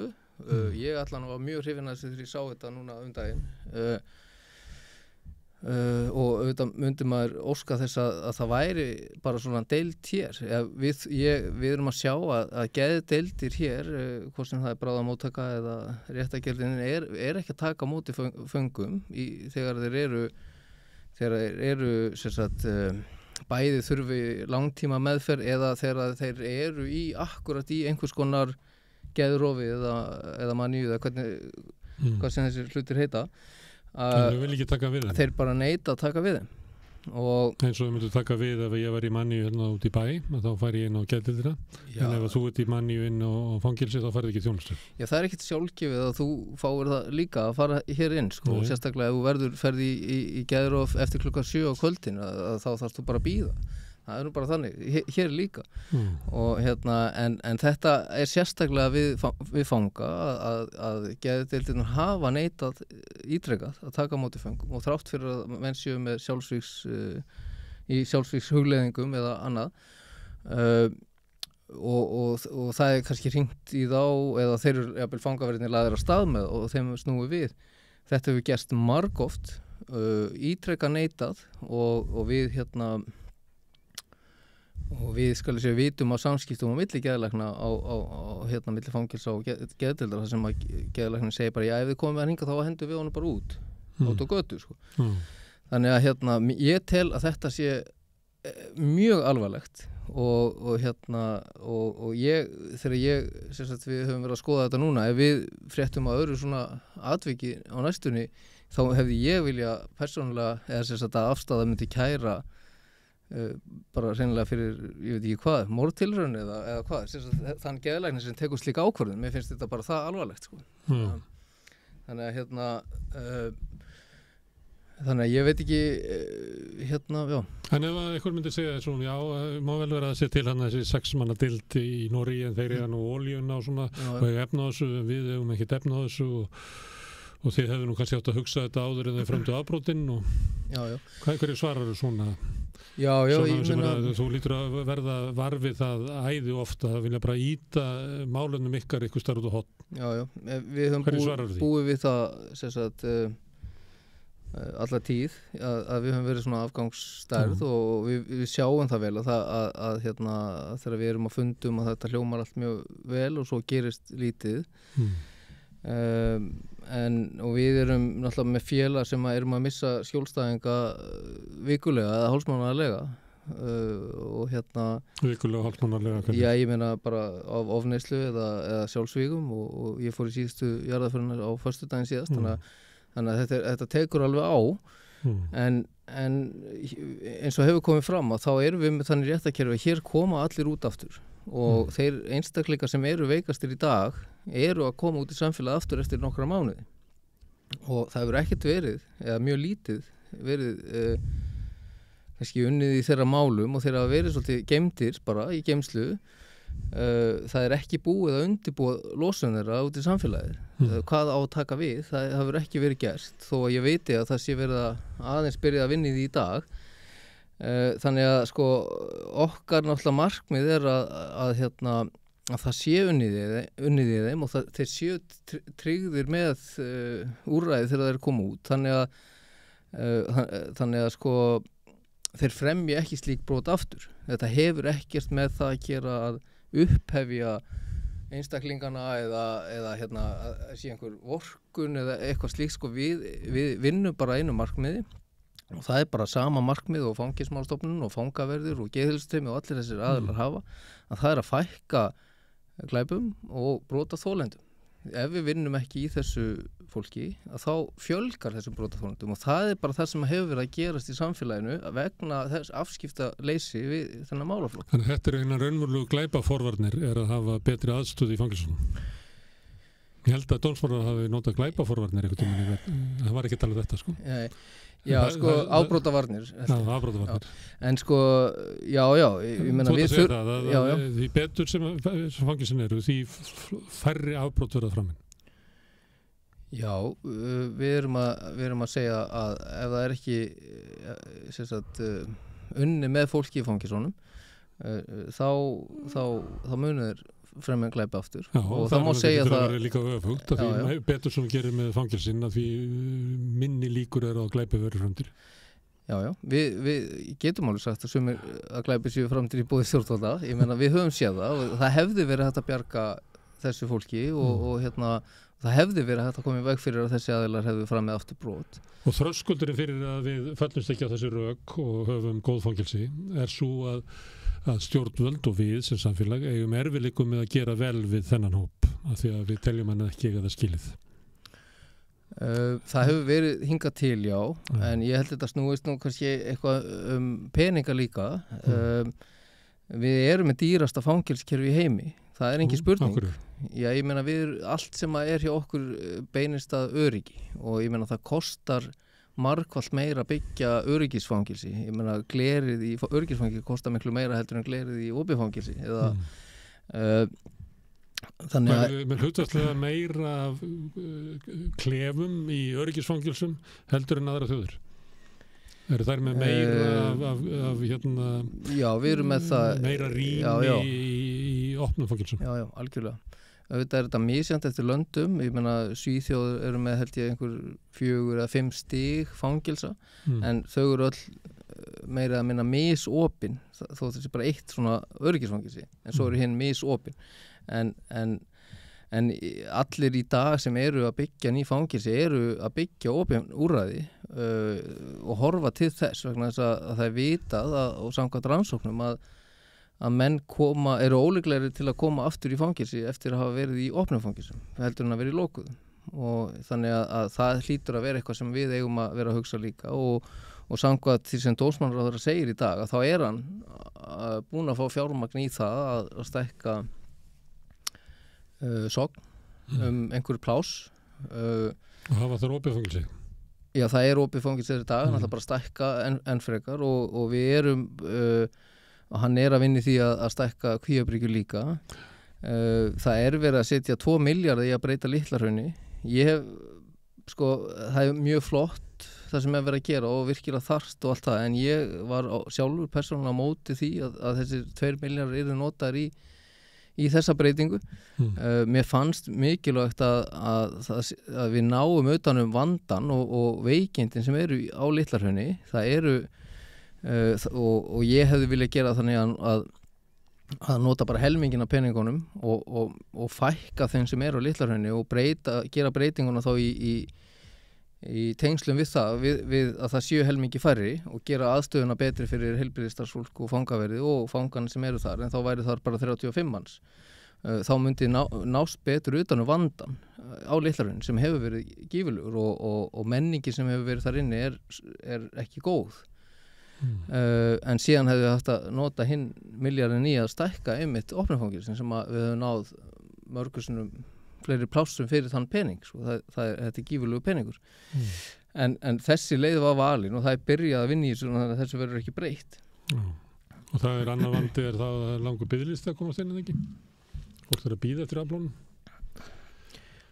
Fólk að bíða vissulega eftir afplánun og getur beðið lengi en það að mínu mati alltaf hægt að finna lausnir en það hefur bara einhvern veginn ekki verið. Þetta ég veit ekki hvað að segja. Ég held að þurfa að setja svolítið kraft í fangelsmálin. Við þurfum að fá dómsmálaráðuneytið, heilbrigðisráðuneytið, félagsmálaráðuneytið og fjármálaráðuneytið saman til að vinna í þessu málaflokki. Við þurfum að gera þessa grunnbreytingu sem að ég þreytist ekkert á að tala Við þurfum að gera grunnbreytingu á fangelskerfinu. Við þurfum að færa okkur úr refsistefnunni yfir í endurhæfingarstefnu til að bæði að fá betra fólk út í samfélagið, fækka glæpum og brotaþolendum og minnka kostnaðinn í leiðinni. Þannig að nýja hugsun í þetta. Algjörlega nýja hugsun og þetta bara reynsla frá hinna Norðurlöndum. Þannig að við erum ekkert að finna upp eitthvað nýtt.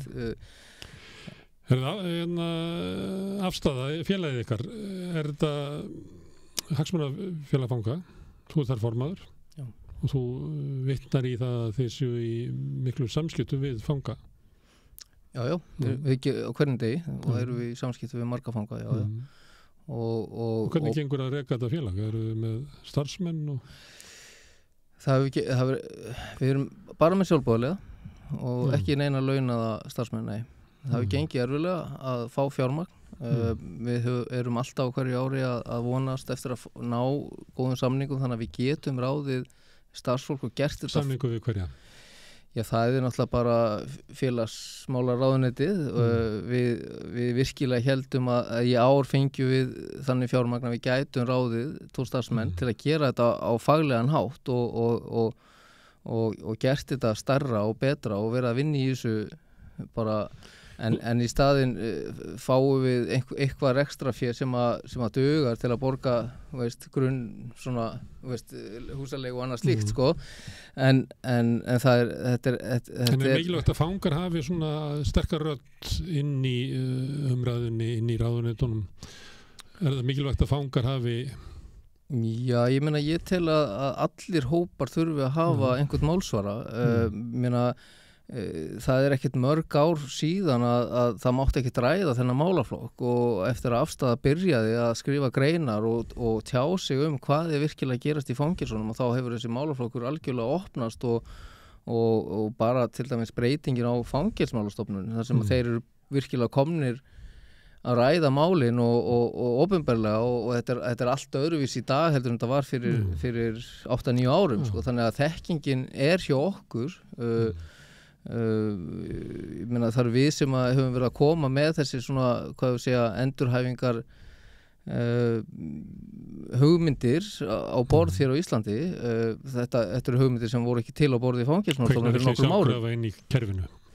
Nei, alls ekki sko. Þannig að ég hef verið að kalla eftir og það stutt síðan ég átti fund með dómsmálaráðherra sem að ég var að óska eftir því að núna myndu við taka þessi lögum fullnustu refsinga og breyta þeim eitt skipti fyrir öll og það bara það sem þarf að gera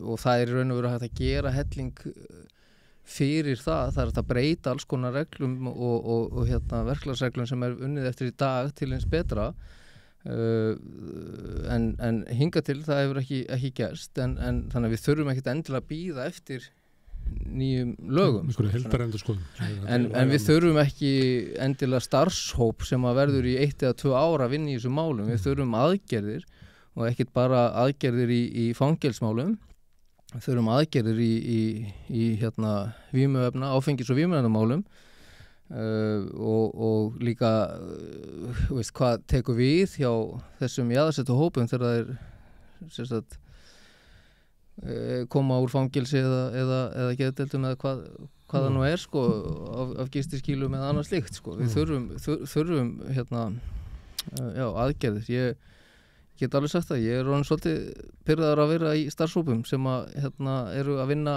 ár eftir ár og skila engu sko. Og virkar stundum eins og svona dagvist fyrir embættismenn Já, ég meina fyrir þá þeir fá greitt fyrir að ég í sjálfbáðinu þar. Þú vinnur á gistiskýli? Já, ég ekki skilin. Herðu, Guðmundur, gaman að fá þig hérna. Takk. Komdu bara sem oftast. kannski fæ ég einhvern tíma til þess að ræða stöðu heimilislausa og geti sílum.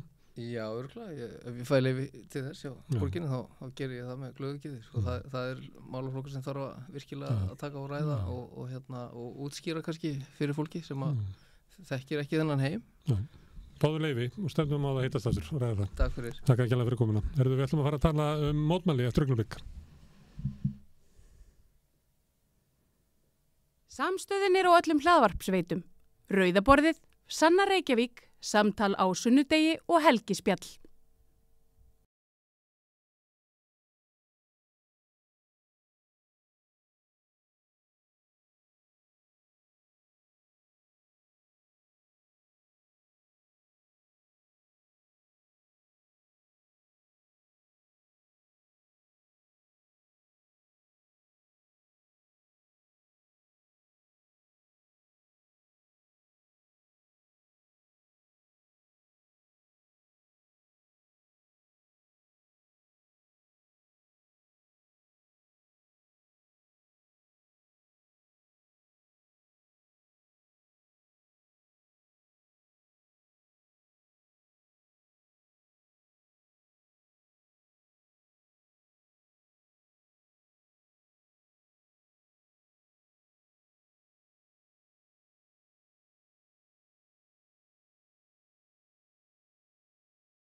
Herðu, já, við hefum verið að ræða mótmæli í þessari viku. Það byrjaði á mánudaginn þegar Ragnar Þór Ingólfsson kom hérna og var að útskýra hvers vegna hann taldi vera mikilvægt að efna til mótmæla í dag og svona með hvaða hætti hann hugðist gera það. Hann var nú svona gaf ekki alveg út hvað hann ætlaði að gera, en okkur grunar að hann sé að stefna því að hafa mótmæli þegar að leiðtogafundur Evrópuráðsins verður hérna.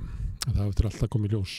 Í gær kallaði Inga fólk sem að var duglegt að mótmæla í hruninu og við ræddum mótmæli svona almennt og yfirleitt og hvernig ástandið var í samfélaginu í dag og við ætlum að halda áfram að tala mótmæli og nú ég komið með, hvað við segja, svona yngri deild.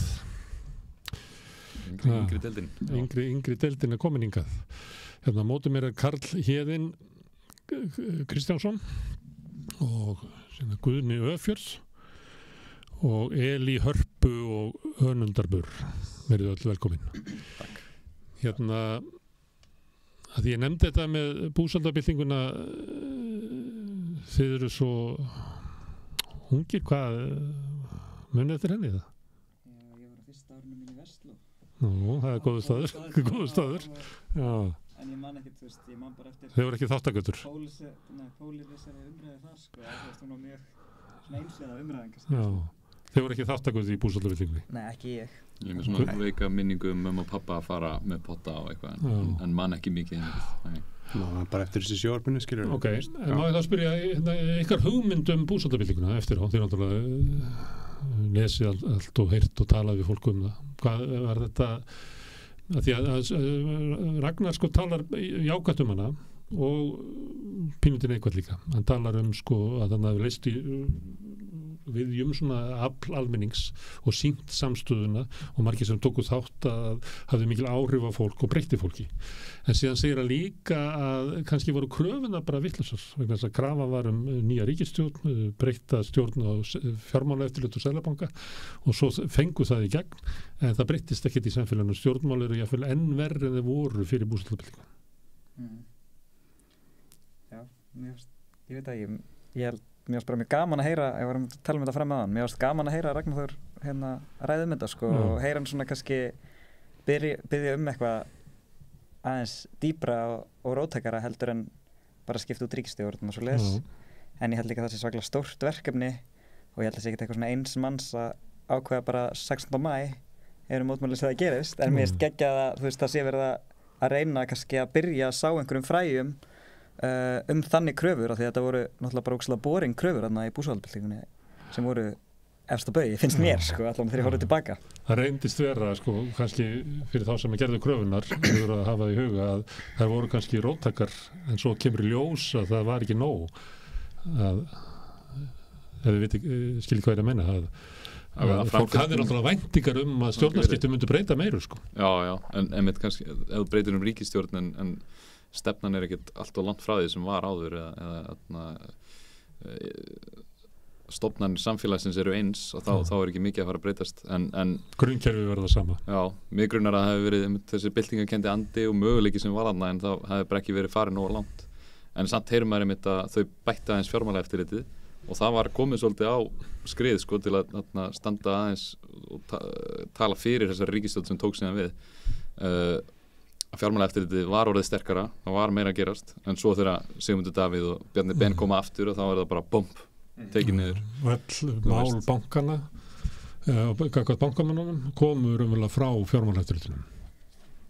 Svo var forstjóri þar hvarf. Já, sem var að standa sig vel hún var tekin í hvarf og sagði af sér. Guðni, þín hugmyndum búsaldabyltinguna? Var þetta árangursríkt? Skiptir þetta máli? Þetta skiptir mjög miklu máli bara upp á það að gera að láta rödd okkar heyrast. Þú er píratið ekki? Jú, ég er svona þú hefur verið í Píratum allavega. Það er náttúrulega flokkur sem á rætur sína eiginlega í borgarreifingunni og á eiginlega rætur í þessari deglu. Já, ég er í Ungum Píratum og er stjórn þar og þetta er svolítið flokkur sem á rætur sínar í þessi mótmæli sem búsaldabyltingunni. Ég held bara að þessi pínu nauðsynlegt svona af og til að halda svona að láta í sér heyra, að láta koma með svona smá búsaldabyltingu kannski tvö, jafnvel hafa hana ég held hún þurfti að vera miklu öflugri núna sko. Ok, við tölum hverju kröfunar ætti að vera í dag ef að kröfunar voru ekki nógu góðar í búsaldabildingunni. Af hverju ætti fólk að rjúka út á götu í dag og mótmæla? Já, bara út af til dæmis aðgerraleysi stjórnvalda aðala. Gagnvart leigjendum, gagnvart í heilbrigðiskerfið, innflytjendum og kannski og líka náttúrulega, þú veist, það er náttúrulega eins og væntanlega búið að tala mikið ofurhagnað, það er ekki verið að sækja peningana það sem á að sækja á. Ég veit við getum gert miklu betur. Á sama tíma, eins og Ragnar leggur það fram, á sama tíma og launafólk að upplifa mikla kaupmáttaskerðingu, að þá er ógnargróði í bönkunum og stóru fyrirtækjum. Tek undir allt þetta og líka bara einmitt að þessi flokkar sem að fólk var að kjósa á mynduðu ríkisstjórn, þeir eru ekki að gera það sem að þeir sögðust alltaf að gera og bara það er nóg tilefni til þess að fara og láta í sér heyra. Að því að ef það bara fær að viðgangast að stjórnmálamenn segja eitt og gera eitthvað allt annað þá enda það ekki vel, náttúrulega stjórnmálamenn halda því áfram að hafa komist upp með það oflengi. En hvað sögðu þeir sem stóð ekki við? Hattu við VG eða? Kannski sérstaklega VG, en Framsókn líka náttúrulega. Þau tala að passa þau sem að hafa það verst og svona byggja upp, að vera með raunhæfar húsnæðisáætlanir sem geta gert eitthvað, við ætlum að rétta af heilbrigðiskerfið og þau ljúga náttúrulega bara það að þau séu að rétta af heilbrigðiskerfið þegar þeir eru að tala einhverjar innspýtingar af pening inn í kerfin, en það heldur ekki við verðbólgu, það heldur ekki við aukningu á eftirspurn, þú veist, þannig að bara það að þessi tvískinningur hjá þeim, að þau eru að fá atkvæði út á eitthvað og svo standa þau bara alls ekkert við það, þó þau séu að ljúga að þau séu að gera það, þannig að það er nóg tilefni finnst mér að bara rísa upp og fara og láta þau finna eins fyrir því. Stjórnvöld sé að missa lögumæti sitt, stundu sagt, það eru lof ykkur og þau ganga fram af almenningi með því að hvernig þau fara með vald sitt. Já, akkurat, og eins og Ragnar er að segja, þetta er bara að fara að verða verra, að heimilin munu virkilega að byrja að finna fyrir ástandinu, bara rétt að byrja. Þannig að það væri betra að snúa við núna og byrja byltingu núna, eitthvað sko fáið nýja ríkisstjórn sem fyrir að gera eitthvað að vitið, það er allan að sem ég myndi vilja sjá, eða þá að við náum einhvern veginn með mótmælaaðgerðum að þrýsta á aðgerðir sem að geta hjálpað fólki í alvörunni og það er það sem við getum gert og eigum að gera. Elí, hvað séu þú? Sko, þegar þú sagðir af hverju þetta fólk farið á götur, það var fyrst sem mér tætt í hug var náttúrulega bara umhverfismálin. Minnst þau bara eitthvað vera svona, fyrir utan allt hitt, það verður náttúrulega svona samfærandi umhverfishreyfing sem er vissulega til staðar í heiminum í dag, bara gífulega stór og öflug vinstri hreyfing sem er að reyna að spórna við hlýnun jarðar og hamfarahlýnun og loftslagsbreytingum. Mér finnst svona kannski það vera einhvern veginn það sem ætti helst að koma fólki út, það er bara allt að fara til, við höfum ekki svona, ef við komum ekki vekk fyrir þetta, munum við ekki svona hafa tíma til að byrja einhverja sósíalískar, þú veist, útópíusamfélög hvað sem við viljum gera, anarkiska. Þú getum ekki bætt stöðu leigjenda fyrir við erum búin að lesa þetta? Jú, ég myndi segja það, en það þarf að fara samfara og það má ekki, þú veist, mér finnst það er ekki hægt að tala að bæta stöðu leigjenda, nema við séum alltaf líka að tala umhverfismálin og þetta fer alveg saman, skilurðu.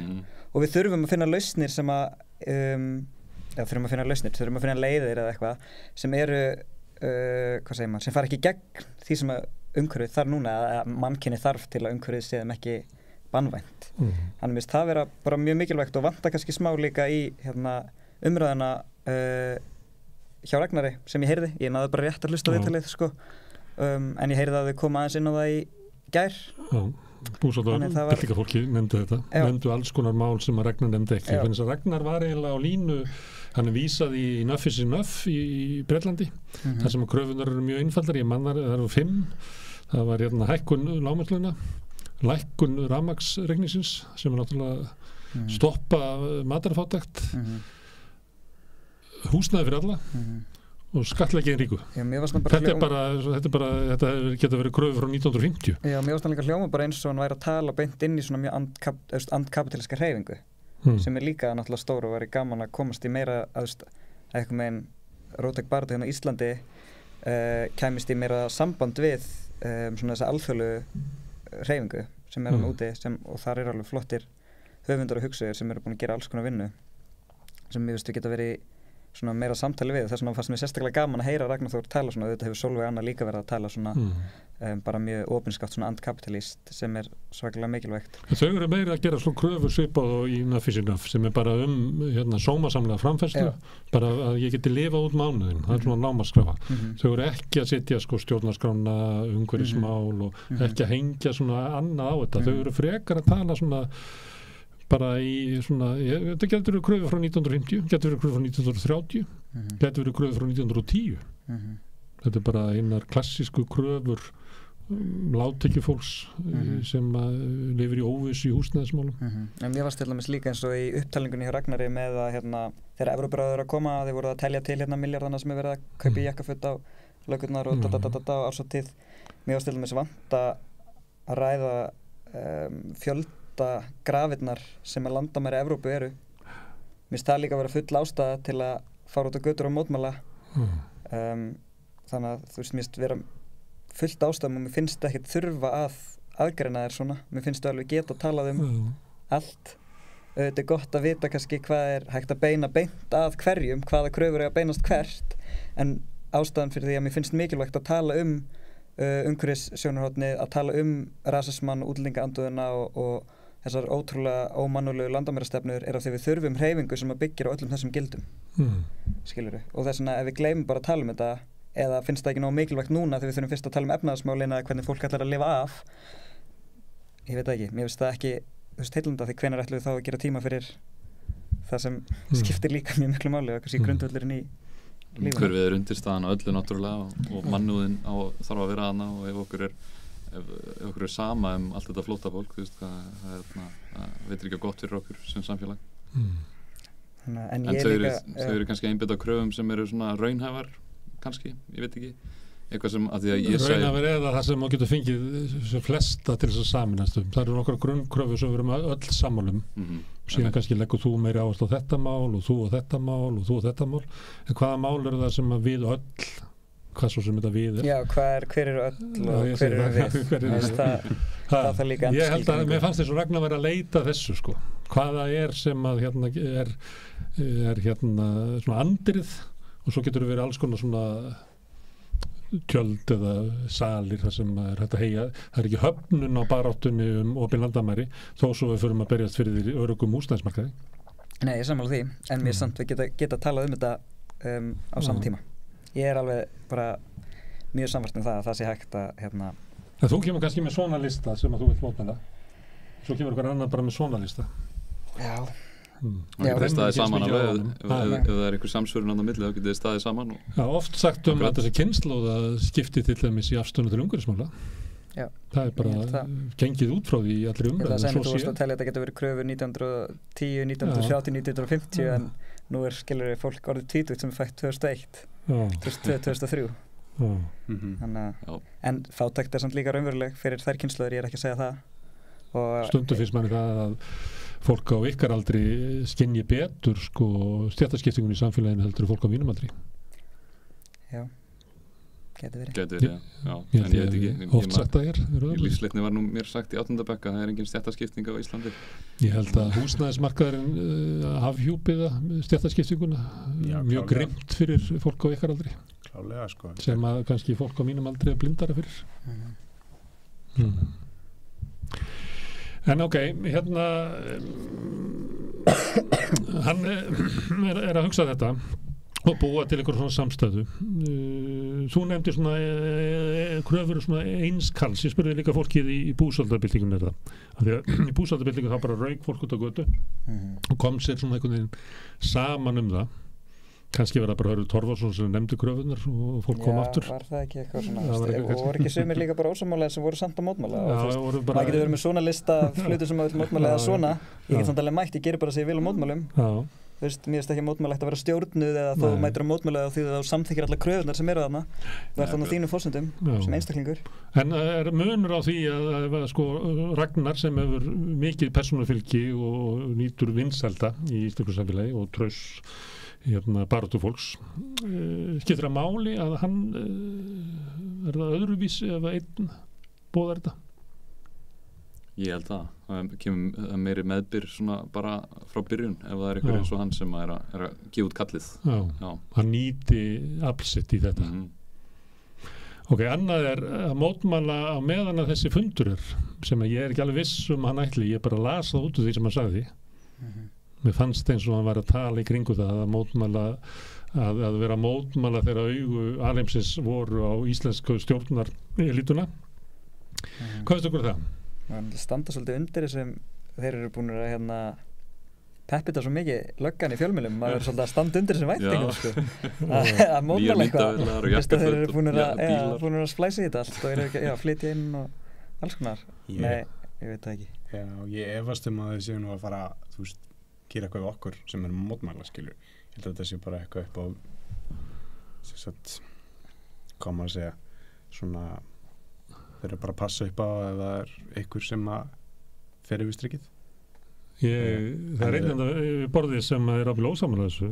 Já, ég er mjög ósammála. Þú er bara verið að appegust að nálægt mótmælum og verið tekinn úr fyrr.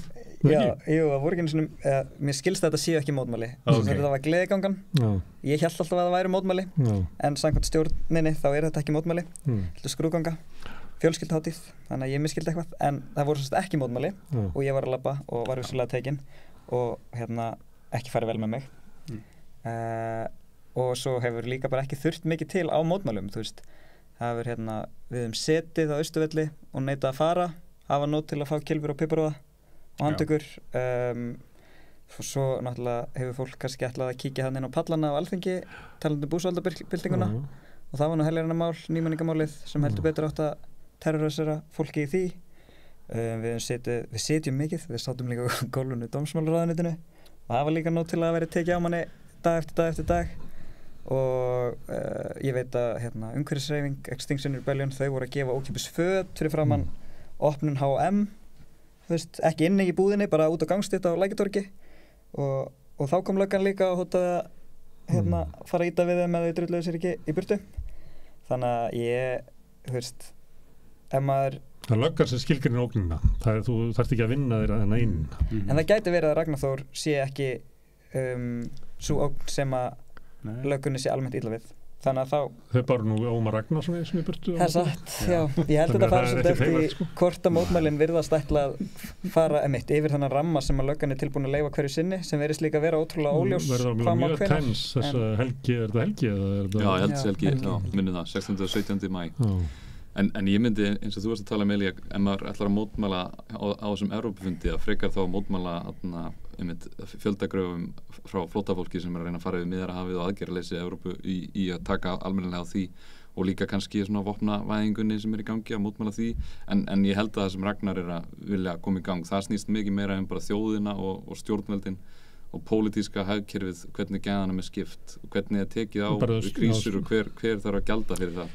Og það var mjög tíðrætt það að stjórnvöld bara fara ekki að vilja almennings og fara bara gegn vilja almennings í öllum málum og þau eru kosin til þess að fara með stjórna þessu í umboð almennings en þegar á reynir þá eru þau bara að sinna einhverju allt öðru og það verður ekki eins og ég skil hann útskýra þetta að stjórnvöld munu ekki stýra í takt við vilja almennings nema að almenningu sé bara út á götu og láta í sig þeirra að stjórnvöld þurfa einhvern veginn að óttast almenning til þess að annars sinnaðu bara valdastéttinni og auðstéttinni En svo er þetta náttúrulega líka ákveðið svona publicity að gera þetta sko þegar að Evrópuráðið er sko við komumst kannski já, þetta er svona vekur athygli, gera þetta meiri stemning sko, já, ég er að segja það ég er ekki að segja þetta sé eitthvað en er ekki margir sem undir svona að hugsa að þetta verið ótilhýðilegt við erum gestgjafar hérna og svo kemur einhver skríll og mótmælir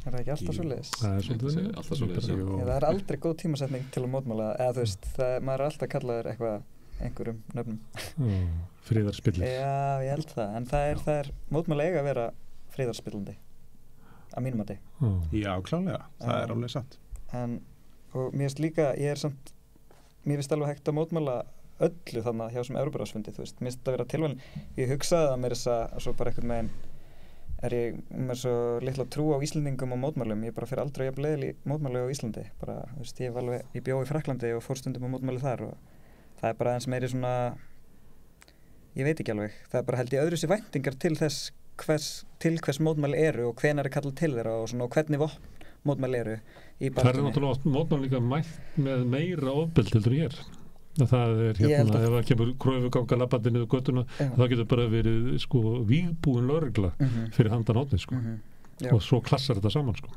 Já, algjörlega en það líka held ég að því að mótmælendur það veit ekki hvort koma undan ég meina ríkið augljóslega koma undan mér finnst mótmælendur alltaf vera að taka sitt sjálfsagða pláss sem þau eigi í borginni en það eitthvað sem að má ekki það var bara stoppað og ferði ekki lengra þetta og leið og mótmælendur gera kröfu og það bara sama og hérna leið og við sögðum, nei við ætlum að vera hérna á Austurvelli við viljum hérna þessir flóttafólki vil ná athygli alþingismanna sem eru að hunsa þau leið og við segjum, nei við eigum rétt á þessu rými og ríkið ósammálaðir eða lögregluvaldið eða hver sem það þá kemur ofbeldið og það bara eins í Frakklandi mótmælendur koma og segja við eigum rétt á þessu rými, við eigum rétt á að stoppa þessar samgöngur, við eigum rétt á að gera allt sem við þurfum að gera til að koma í veg fyrir þessi lög en löggan bara ósammála og ríkisvaldið ósammála það brot gegn lýðræðinu að þú stoppir okkur að ganga þessa gröfugöngu sem við erum hérna að labba niður þessa götu það afstæðan en löggan stoppar það bara samt og þegar maður ætlar að breytingur svona róttækið þá held ég að svona árekstrar og jafnvel ofbeldi sé næstu óumflýjanlegt það bara eitthvað meginn og ég samt eins umlegt og þá bara sýnist mér að eitthvað vera þannig ég sé ekki neinstaðar róttækar breytingar gerast án þess að sé ofbeldi ég veit ekki hvort ég hefði séð en Íslendingar sjá fyrir sér oft mótmæli sem fullur Austurvöllur 4 ræðumenn og skilti og svo fer fólk heim Já ég held að þú talar að þetta væri miklu öflugra náttúrulega úti og það það Íslendingar eru ekki þekktir fyrir eitthvað ekstrím mótmæli getur það verið út að við séum svolítið meðvirk við látum þetta svolítið bara svona við erum náttúrulega sjúklega meðvirk með spiltur stjórnvöldum það er svo meðvirk og við eigum bara hugsunahátturinn bara við eigum að vera stilt og prúð við eigum bara láta þetta hafa við eigum bara leifum bara fjárfestum og bröskurum að misnota fólk að lefumarkaði það er allt í lagi skilur þetta hugsunarhátturinn Já, en samt það ekki myndi horfa frá eftir hrun að þá hefur almenningur fellt 3 ríkisstjórnir Já, við getum þetta rekið 3 eða 4 ráðir ég man ekki þess að töluna en maður veldur fyrir sér hvort það séu mótmælin eitthvað að gerast inn í á ríkisstjórnarflokkanum sjálfum að ég sé ekki alveg fyrir mér að Vinstri græn muni sleppa takinu þó að væri 5.000 manns á Austurvelli í hverri viku Þau meta það, kíkja út úr gluggan og meta það hvað sinni grasrót hvort þau komist upp með það að halda áfram eða ekki Já. Það þess vegna sleit samfélkingin í ríkisstjórnarstarfinu við sjálfstæðisflokkinn á sínum tíma það var ekki eitthvað svona klók pólitísk afstaða Né það því meður að það sé verið að hlusta á mótmælendur það sé tekið marka á því sem að fólk að segja að það sé brugðist bara við það væri þannig að þetta í besta heimi að fólk verið að mótmæla og ríkisstjórnin tökum aðeins til greina hvað þau eru að segja og gerum eitthvað út frá því sem þau eru að segja en þetta virðist frekar snúast með eitthvað hvernig staðan þeirra og ég held að staða Vinstri grænna er þannig að þau ekki að fara að segja upp þessu samstarfi eins og þó það væri mikið mótmælagötunum ég held ekki fórustan sé eiginlega grasrótarlaus og þurfi ekki að óttast uppbreytt grasrótarinnar eins og samfélkingin gerði 2009 maður sér ekki alveg hvað meira getur gerst en þegar Austurvöllur var fullur af fólki að þá var ýmislegt gert sem var að kröfu almennings það voru hækkaði skattar á ríku svo ég vitna nú í NFS-kröfunar það voru lagfært aðeins tilbaka skattalækkanir nýfrjálsíkjárana bara einhver leiti það var sett í gang undirbúningur að nýri stjórnarskrá það var svona ýmislegt gert og svo þegar Austurvöllur tæmdist þá má eiginlega segja kannski frá ég bara strax frá haustinu 2009 að við vorum minni áhrif af almenningi á stjórnarstefnuna þetta það og mér finnst þess að Ragnar sé að vísa í þetta að það ekki nema að fólk sé einfallega bara næstu út á götu og sé andandi ofan í hálsmáli á stjórnvöldum að stjórnvöld neyðist til þess að haga stefnu sinni þannig að það sé í takt við vilja almennings og einmitt bara að því þetta ekkert einhverja ekstrím kröfur sem að fólk að byggja eins og leiguþak, þetta ekkert eitthvað, þú veist, ekstrím, þú veist, ef við myndum vera á Austurvelli að biðja leiguþak, eða mótmæla því að fá leiguþak. Og Þetta bara hlutur sem tíðkast í öðrum löndum? Já, þetta bara það sem tíðkast í öðrum löndum, en ríkisstjórnin bara rosalega treg að koma á svona hlutum, af því að, þú veist, af því að það mun minnka skortin. Nei, fyrir ekki, það mun hvað kallast það? Minnka frambóðið, en við erum að upplifa eitt... Heldur það sé það, að þau trúi því? Ég heldur trúið ekkert. Nei, ég heldur trúið ekki. Þeir vilja ekki minnka gróðan hjá þeim sem að leigja og þeir nota bara einhver rök á móti því. Það eru hagsmunaárekstir hann. Já, ég held að það sé bara... Það er annars hagsmunir leigjanda og hins vegar hagsmunir þeir sem að leigja og ríkisstjórnin stendur með þeim sem að leigja. Og einhverju lobbyista sem að passa upp á að ríkisstjórnin fari ekki... Svo náttúrulega ráðarinn að leigja líka. Já, það þekkt dæmi. Nýlegt dæmi til dæmis. En hvað segir með þetta að er þetta svona næf hugmyndum lýðræðið að stjórnvöld geti stjórnað í takt við almenning ef almenningur bara lætur nógu mikið heyri í sér? Ég held að ef maður markar búsaldabildingun á ríkisstjórnin sem fylgdi og með það sem maður heyrt það sko, þá var í byrjun þeirra ríkisstjórnar var mun meiri svona hugsjón og drifkraftur í að fara að gera hlutina aðeins öðru sig og upp á nýtt sko. En svo fjara það ekkert út og það kannski bara í beinu sambandi við það að fólk var ekki eins mikið að veita þessa pressu. En þá eins og kerfið vinnur gegn almenningi. Það er að minnka skaðan bara með því að vera hrópað út á götu í smá stund. Svo náttúrulega getur fólk kannski ekki staðið í endalaust og þá fyrir að kerfið aftur við saman stað. Og þá er það kannski spurningar sko kröfunar. Þurfa að vera kröfur einhverja róttakari kerfisbreytingu? Klárlega. Já, það er klárlega. Já, klárlega. Því við getum gert miklu betur. Eins og þið nefnum dæmi, hvernig getur slíka kröfu verið? Til dæmis ef að stjórnmálaflokkar fengju stóra styrki frá fyrirtækjum að þetta bara vera með limmiða hérna, Samherji eða HB Grandi eða eitthvað. Það var eitt sko, en ykkur er svona kerfislegir hluti sem kom í veg fyrir það að sérhagsmununum sé alltaf þjónkað, það hlýtur að vera hægt. Gagnsæi og þú veist, eins og þessir stýrihópar sem eru og starfshópar í húsnæðismálum, þetta eru bara sérhagsmuna útsendarar, þú veist, á launum og þeir eru að vinna fyrir sérhagsmuna hópana að maður ímynda sér að ef þú ert bara með aðeins betri ríkisstjórn sem er að vinna að almannahag og þá fá ekki slíkir aðilar að stjórna starfinu sko. En já, við þurfum einhverja kerfislegar leiðir nýjar sem að koma í veg fyrir sérhagsmuna þjónkun og með grunnar að gagnsæi muni spila þar sterkt inn. Við þurfum að hafa þetta meira opið. Ég las einhvers staðar ég sá það bara, þú veist, að millennials og Gen Z kynslóðin er svona þetta afl sem á að breyta ég veit ekki hvað til því það var random að þú veist að tala unga fólki að því að við værum svona já.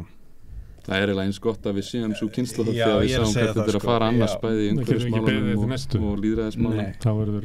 Það verður ekkert hægt að gera ef við náum ekki að gera eitthvað. Þannig að þetta er okkar tækifæri. Og hafið þrúað því að þessi þetta breyta? Ég hef trúið því, já. 100%, já. 100%. Nei, ég held að þú að vera það. Þetta er allt mannanna verk. Ég held að sé alveg hægt, en ég veit ekki hversu vel það mun ganga. Þú veist, ég veit alveg að það er möguleiki. Það er ekki ómöguleiki að breyta því. Þú veist, ekki tæknilegur ómöguleiki. Ég held mér þess að bara mörg sjá alveg hvernig er hægt að breyta og hvað þarf til. Ég meina, vísindamenn eru búin að vera, ef við erum ennþá að tala þessa stóra ógn sem er hamfaralínun, þá eru vísindamenn búin að vera að sýna fram á það síðan allavega 1970 hvað þarf til, skilji. Þannig að það er ekki eins og við vitum það ekki. En mér finnst svo með þessa lýðræðisspurningu, mér finnst bara fulltrúa lýðræði og þetta kosningakerfi á 4 ára fresti sem við erum með, mér finnst það ekkert lýðræðislegt. Og mér finnst það gelda fólk það kannski ekki næst að segja gelda. Mér finnst það bara svona að svifta fólk algjörlega sínum pólitíska möguleika einhvern veginn að hafa þetta kerfi og sínum lýðræðislega möguleika.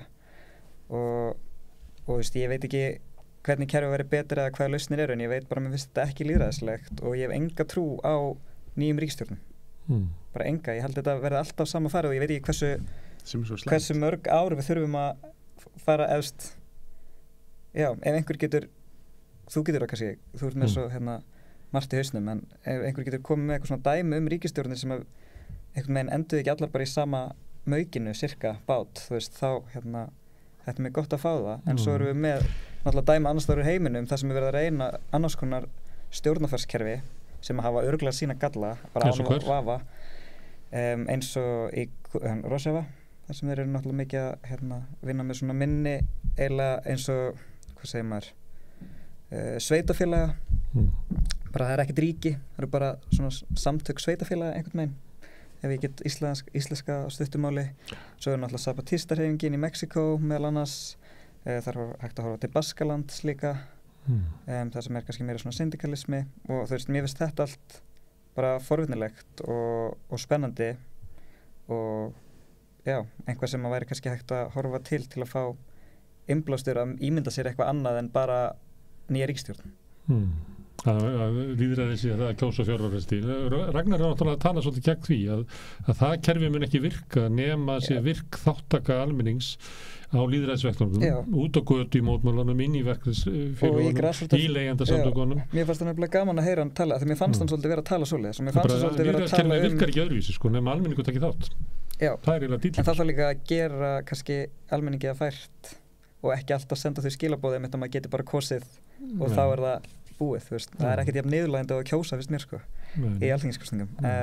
Þetta er mjög hættulegt, sko, upp á varðandi lýðræðið, þegar fólk er farið að missa trú á öllu. Það sem Íslendingar skera sig frá nágrannlandunum er að við höfum miklu minni trú á þjóðþingin okkar og við höfum miklu minni trú á stjórnmálunum og lýðræðisvettvangnum heldur en nágrannlandunum. Þetta er mjög hættulegt. Ég held að það sé ekki hættulegt, ég held að það sé vonin. Já, vonin, en svona lýðræðislega, sko, þannig að það sýnir það að það þarf virkilega mikla breytingar að eiga sér stað hjá þegar að flokkur kemur þess að vera mynduð ríkisstjórn. Það þurfa virkilega að standa við það sem að þau segja, því að annars myndu bara grafa undan lýðræðinu enn meira. Það er ekki óröggrétt hjá Íslandingum að treysta ekki heiminum. Það er merktuð afstæða. Já, ekki ignorant. Þannig við þurfum að breyta þessu, sko. En það er ekki alveg sammála, það er sumir lendur þessa kerfið, það laga það, en sumir hafa bara enga trú á því og það finnst bara gott að falli því að getur byggt upp eitthvað nýtt. Ég trúi að við getum laga kerfið, ég meina að þú gert breytingar, drastiska breytingar. Þetta er náttúrulega svolítið úrelt kerfi sem við erum með, það þurfum að breyta því.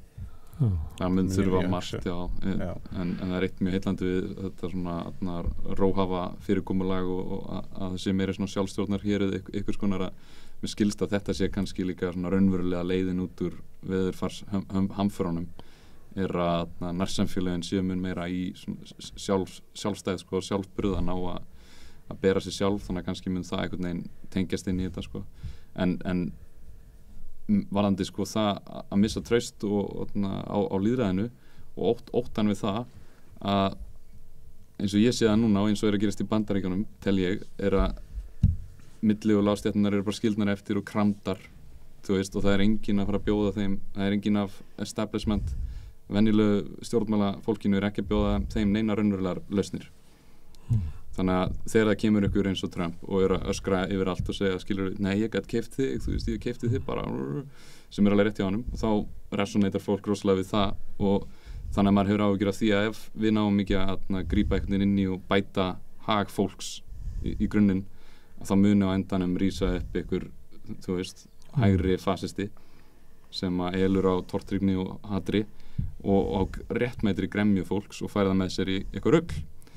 Frekar en að við tökum smá beygju núna og fyrirbyggjum að það gerist og endurnýjum aðeins lýðræðið okkar og þar fram undir götunum og það verður að gera það að því að annars er hitt mun líklega að við sjáum lögregluvaldið sem er að rísa, sjáum Jón Gunnarsson og hvernig sjálfstæðisflokkurinn er að þróast.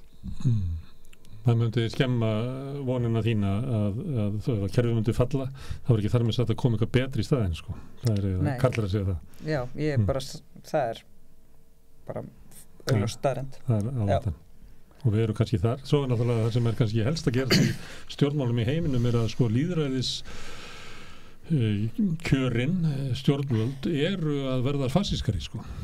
Við sjáum þetta í Indlandi, Tyrklandi, Póllandi, Ísrael, eiginlega út allt og við gætum alveg farið nær okkur og verið að tala breytta afstöðu, sko, sósíaldemókrata í Danmörku breyta stefnu bara í löndum nálægt okkur og þú nefndir Jón Gunnarsson og við getum bara haldið áfram. Það er ekki sátt að sem nýluna til að svolítið smá fasísk. Já, þannig að sömuleyti er þetta kannski líka ógn. En þetta er líka fólk sem að sækir vald sitt svolítið í það að það sé að berjast við einhver sem er að brjóta niður samfélagið. En þess vegna þurfi það aukin völd vegna þess að ógnin er þarna til staðar en þá hlæðst náttúrulega upp of mikil völd hjá einu lýðræðiskjörna valdi. En þetta er kannski ekki tilefnið til mótmála en út af þessu að ef að sumir vilja laga kerfið eins og aðrir vilja umbylta því geta þessir hópað saminast að mótmála því ástandinu sem að og frestað ákvörðunum hvert ætlum að fara svo. Þannig að oft eru mótmæli þannig allar arabíska vorið og allt þetta sem að fólk ríkur út á götu bara vil ekki stjórnum þessu vill ekki ástandu þessu svo kemur tímabili og hvað viljum við í staðinn og við getum veltið fyrir okkur með búsaldabildinguna hvað þá kom í staðinn það var ekkert samkomulag um það á Íslandi og sjaldnast í mótmælum það dregur þetta kjarkinn og fólki við að rjúka út á götunar mótmæla ástandu sem menn sem við svo mörg dæmi það að það kannski var aldrei samkomulag um hvað það kom í staðinn Hvað séu þetta? Þetta er svona þraut mótmælendana. Já, þetta er bara þraut mótmælendana. Já.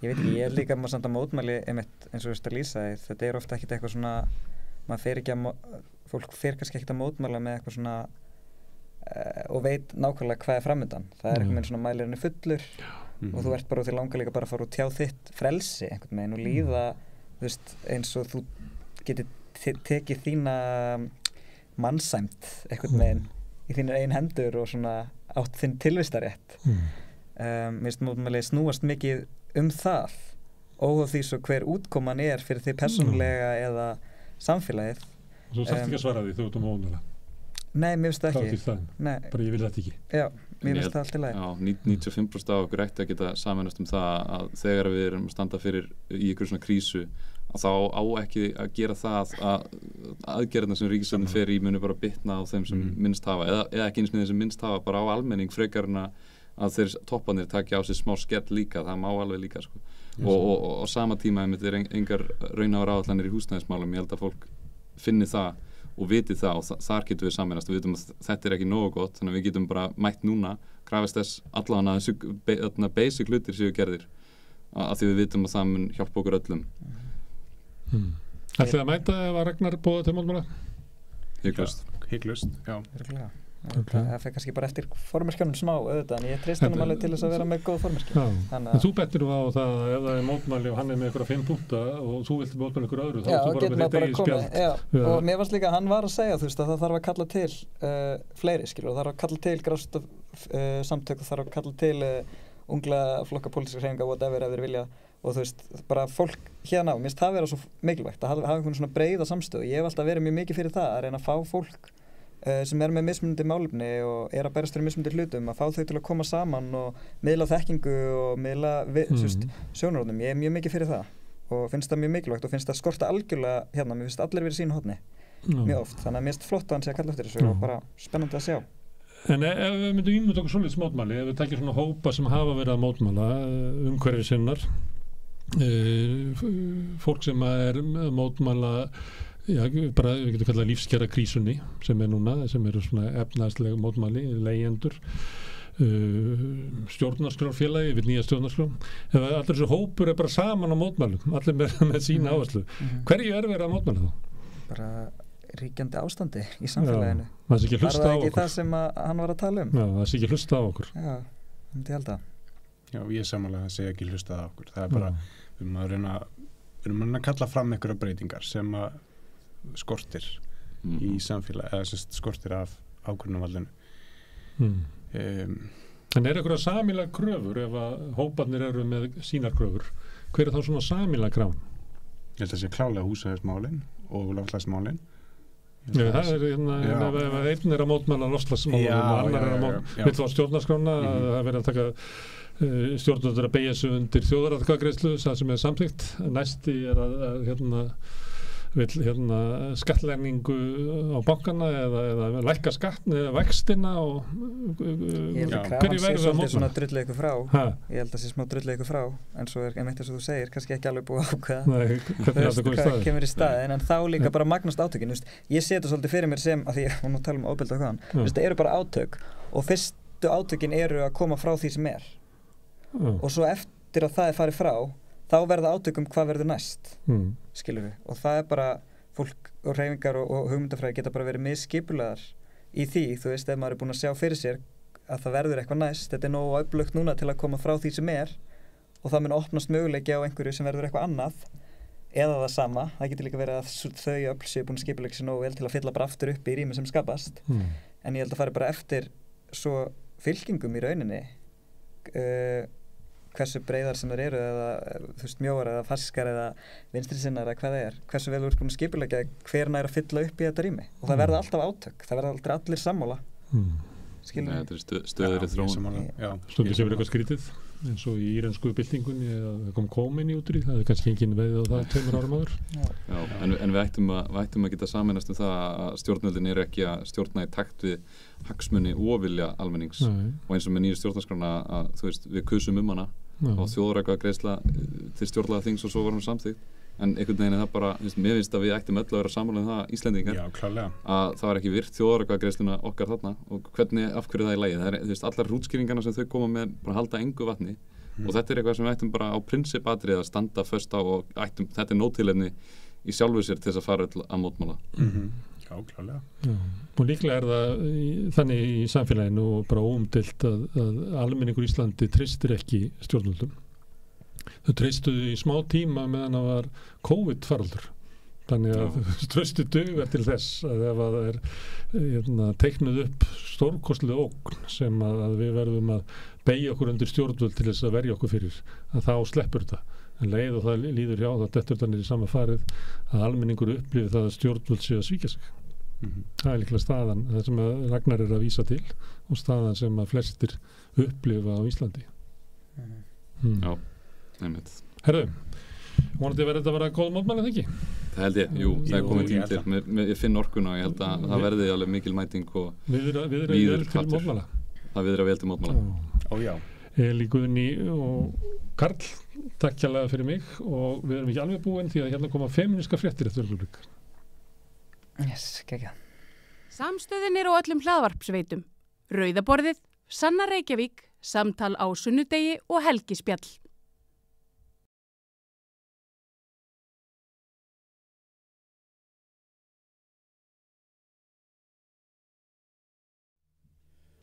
Já, þau eru sest hérna með mig við Rauðaborðið Sara Steff, Margrét Pétursdóttir, Hjálmar Friðriksson og ég heiti María Pétursdóttir og við erum sósílsku feministarnir hérna, við 3 ára allavega, Hjálmar örugglega líka. Við ætlum að ræða aðeins fréttir síðustu daga út frá svona með feminísku gleraugunum. Eða fréttir úr karlaveldinu Fréttir úr feðraveldinu Ekki karlaveldinu Jú, og karla, það er oft rennur saman Það er svona rennur saman, ok Herðu, ég ætla kannski bara að byrja á einni frétt sem að Hjálmar skrifaði á samstöðinni í dag í gær, já og það var sem sagt Magga Werner einhver stúlka sem að tísti á dögunum að dómari sem að dæmdi kynferðisbrotamáli þar sem að hún var sem sagt þolandi í því máli segir í dómnum að talar sem sagt að hún sé fullorðinsleg stúlka og Hjálmar, þú fer að rannsaka þetta aðeins segðu mér aðeins frá þessu Já, hún er 14 Hún er 14 ára þetta gerist Já, og ég byrjaði nú bara, ég ætlaði að finna hennar dóm og farið að fletta og leita í bara dómasafni bara að orðinu fullorðinsleg og það er alveg bara ótrúlega margir dómar það eru 17 það sem þetta kemur fyrir og hvert einasta skipti er einhvers konar kynferðisbrot og jú, í sumum tilvikum þá er að vera að vísa í það sem að sko menn er að nota þessi til málsbóta en það er alveg nokkuð skiptið að sem dómarinn tekur þetta með og sérstaklega í þessu dæmi hennar Möggu og hérna já, þetta er mjög furðulegt, þetta minnir svolítið á hérna með dekkin og lögguna, það er lög sem segja til að það er ef einhver yngri en 14 eða bla bla bla, þá er það brotið barni, en einhvern veginn þau ákveða að túlka það svona í sinn hag sko, já, nei, við ætlum ekki að sekta ekki strax við fara basically eftir lögum sko og þarna er rauninni verið að sko, einhvern veginn að gera lítið úr einhverju út að viðkomandi er fullorðinslega og það er bara viðbjóður. Þetta er svona samskonar og bara, þú veist, já, en hún var nú í pilsi og stuttu pilsi og já, og þá komum við svona hinn hlutan í þessari fyrir þetta. Ég var ekki að googla dómaran sem að dóttum ykkur heitir? Sigríður Hjaltesteð. Sigríður Hjaltesteð. Já, það kom ekki einhvernum óvart að þetta er bara tiltölulega ung kona. En þá fann ég skoðanagrein eftir hennar á Vísi frá 2010 og fyrst hún kemur punkta hvernig á að forðast eða draga úr nauðgunum og fyrsti punkturinn hafðu virðingu fyrir sjálfur þér. Berðu virðingu fyrir sjálfur þér. Ekki samþykja það sem þú vilt ekki gera og ekki þrýsta á einhvern annan til þess að gera eitthvað sem þú telur hann ekki vilja gera. Sértu í vafa, sleftu því. Já, og það var fleira sko. En mér finnst áhugavert líka sko að það komi fólki á óvart að þetta hafi verið kona sem er dómari að þetta er svolítið langþreytt tugga sko, þú veist að feminismi og konur eru ekkit endilega með sama sem merkja á milli sín og hérna er vel að sko bæði talsmenn og málsvarar feðraveldisins og svona karlægra sjónarmiða eins og að láta hafa svona eftir sér að kalla barn fullorðislega og ætla að nota það sem afsökun fyrir skilyrðisbundnum skilorði í dómnum að auðvitað geta konur alveg, ég menna það eru bara fleiri dæmi í sögunni og mér finnst Margaret Thatcher alltaf dálítið gott dæmi sko, konur sem er málsvari feðraveldisins ég sé alltaf kallaveldisins fyrir að hérna, ég meina hún eldaði alltaf sko þegar hún bauð heim í mat, Margaret Thatcher þá eldaði hún alltaf kvöldmatinn fyrir kallana í ríkisstjórninni. Er það? Já. Og hérna að því hún var sko ekta kona, þetta er bara alveg sama og hérna heimkaupskonan muniði sem ég talaði einmitt. En já, minnst áhugavert, þú veist heimkaupskona sem er hinn fullkomna kona sem bara hérna gerir allt sem er þessi nýfrálsíkja kona en auðvitað, þú veist, getur þessi Sigríður Hjaltesteð héraðsdómari alveg verið málsvari svona karlæra sjónarmiða og feðraveldisins með því að dæma svona og skrifa svona grein og vera heimkaupskonan og elda svo matinn Síðan er eitt sem að ég sko, þetta er ekki fyrsta dómurinn, kynferðisbrotadómurinn sem ég skrif upp úr. Ég hef náttúrulega verið blaðamaður lengi og fylgst með öllu þessu lengi og það sem slær mig alveg sérstaklega, þetta er eiginlega bara að fara í tauganum með mjög lengi að það ef þú lítur á þetta sem þróun að þá er sko líklega eru fleiri dæmdir í dag það er, skrifir rétt átt svo sem, en að dómurinn er í rauninni svo óbáslega vægur að menn er að fá, fyrsta lagi faraði sjaldnast inn í fangilsi, þetta er eiginlega alltaf skilorðsbundið og ekki mörg ár, í þessu dæmi hana, hún sagði sjálf að þessi maður hafi rænt hana bara æskunni, unglingsárin mann ekki orða það og hann fekk, sko, hvað var það 4 mánuðir skilorð, eitthvað svoleiðis sko, meiri segja þó að hann sé tekin aftur að þá fara hann bara 4 mánuði og sko, það þýðir að hann situr inni sko, í mestalagi 2 og það er ef hann sko, gerst sigur aftur og það sem er mest versta við þetta er það að þeir njóta alltaf nafnlindar svo það er sko, ekki einu sinni samfélagslegt sko, samfélagsleg refsing er ekki einu sinni lengur svo þú veist það er eiginlega það má segja að nauðga og barnan í það sko, er valla refsing lengur Nei, það er náttúrulega verið að gefa þau skilaboð að þetta sé í lagi sko það er alveg bara þannig með því að dæma og þetta er einhvern veginn í þróun það er engin sko og ekki það að ég er ekkert eitthvað sko höllundir mikla fangelsisvist en sko betrun að einhverju tægi með bara þú veist ég meina það er að horfa betrun út frá alls konar þáttum en það eru ekkert einu sinni í gangi neitt slíkt þarna Nei, menn það er ekkert verið að vinna með neina betrun það er ekkert verið að skikka hann í sálfræði terapíu eða Nei, en þetta hluti þá af þessu sko menningarlega samþykki sem er veitt fyrir þessu með því að veita bara skilorðsbundna dóma En sko kaldvænislega hún skrifar hana rauninni pistil það hvernig með fækka nauðgunum að mín persónulega skoðan er svo að sko eitt að sterkasta í því er einmitt bara name and shame að það eina sem virkar. Að nafngreina. Já, sko, menn, sko, það ekkert að, þú ert ekkert að fara að höfða til samvisköngu sem líklega nauðgari. En þú ert að höfða mögulega til þess, heyrðu, þetta kannski borgar sig ekki, sko. Já. Fyrirbyggjandi mennur. Fyrirbyggjandi, sko. Já, þetta hefur engar raunverulegar afleiðingar fyrir barnanýðinga, menn sem beita kynferðisofbeldi. Þetta hefur engar afleiðingar þannig séð. En það sjáu þið öll mannásmorðin sem eru komin aftur á svið með gítarinn. Komið tilbaka eftir 3 vikur. Komið tilbaka, ég meina þetta hefur engin áhrif og það eru konurnar alltaf sem liggja í valnum. En þetta akkurat ástæðan fyrir því að það ef einhver að aukast, held ég, að sko, ef þú verður fyrir einhvern svona ofbeldi, að þú færði ekkert réttlæti og það, eins og segjum, við komum ekki einu svona nafnbirtur í dómnum, að þá bara mjög skiljaði að fólk farið til fjölmiðla og segi frá. Já, en svo þessi krafa alltaf eins og á stúlkur og konur að þær stígi fram, þær afhjúpi sig sem ég þessi Magga Werner og nú mun hennar nafn vera bara lífstíð á prenti, finnanlegt mögulega ekki á héraðsskjalasöfnum en Herðu, við ætlum að tala aðeins héraðsskjalasöfn síðan. Þetta rosa mikill bæðist, það náttúrulega margar konur og stúlkur og ég þekki það á minni eigin fjölskyldu að þær neita að stíga fram af því þær ætla ekki að verða þessi stelpa. En þetta kerfið raunin að ýta undir þetta. Það einmitt vandamáli, sko. En þarna er konum og stúlkum refsað í enn annari mynd með við bara þetta hversdagslega húin, hvenna. Herðu, en tölum aðeins héraðsskjalasöfnin að því þú myndist á þau. Já, einmitt. Nú voru sagðar að því fréttir í dag að héraðsskjalasöfn Kópavogs fær sömu örlög og borgarskjalasöfn Reykjavíkur, það er sama ráðgjafafyrirtæki sem að fengið þar til að koma að hagræðingartillögum og bæjarstjóri Kópavogs sem er búin að sitja núna í ár ekki, það er Sjálfstæðisflokkurinn með völdinni að þau taka þessa ákvörðun í bæjarstjórn að loka bæjarskjalasafninu eins og það kallaði held ég þarna og þrátt fyrir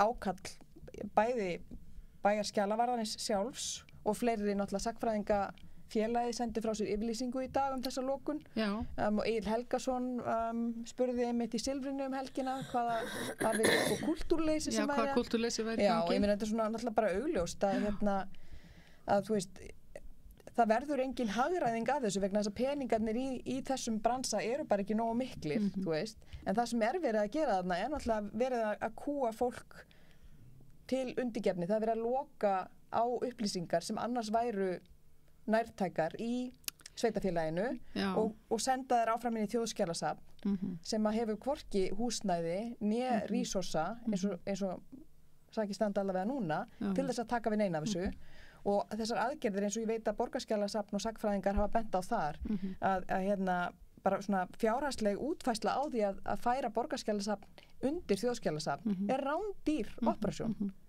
Og það sem ég veist áhugavert í þessu eru sögur eins og þessi engaskjalasöfn og annað sem eru þá sögur eins og kvenna og undirmálsfólks og barna sem verða gerð bara óaðgengileg og erfiðara fyrir fólk að nálgast. Við vorum aðeins að ræða þetta. Þetta er náttúrulega í rauninni sko orwellísk aðgerð sko. Þú ert í rauninni að sko, hugsaum þetta svona, í framtíðinni þá eru sagnfræðingar sem ætla að segja frá einhverju frá þessum tíma og þetta er ekki lengur aðgengilegt þú ert að reyna að grafa undan sko sögunni fortíðin fortíðin verður óskiljanlegri og hverju hafa nú stýrt Kópavogi allan tíman þú veist, þetta er að gera rauninni Ásdís Kristjánsdóttir þetta er náttúrulega Ármann var á undan henni ég er að vísa bara í að þetta er búið að vera sjálfstæðisvíi en þetta er svo sem þeirra hermyndir Reykjavík svo sem en þeirra komið veg fyrir að verði fjallað einhvað mistækt í rauninni sem að var hérna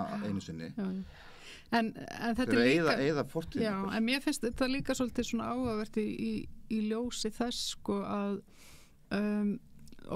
sagan einmitt það lokað á söguna í rauninni en samt sko við höfum sögu sem er skrifað á kollum sko bæði listasögu og mannkynssögu og sigurvegarasögurnar og allt þetta sem er ekkert að lýsa raunveruleikanum og svo kannski kemur alls konar í ljós setna, ég man eins og bara þegar ég byrjaði að lesa listasögu, það voru sko konur í listasögunni voru bara teljandi á fingrum annara handar, svo hefur það lagast vegna þess að það voru til heimildur allar þessar konur, það var bara ekki verið að segja frá þeim en þær lágu kannski mitt inn á svona minjasöfnum, þær voru til og það kannski með það sem að gerist þarna að það ekki verið að varðveita söguna, það ekki verið að safna henni og þar með getur enginn farið og sótt heimildirnar. Það sko hluti af sér þegar Davíð Oddsson kemur inn í Moggann að það gleymist líka að það voru eitt markmið náttúrulega að breyta sko sögu hrunsins.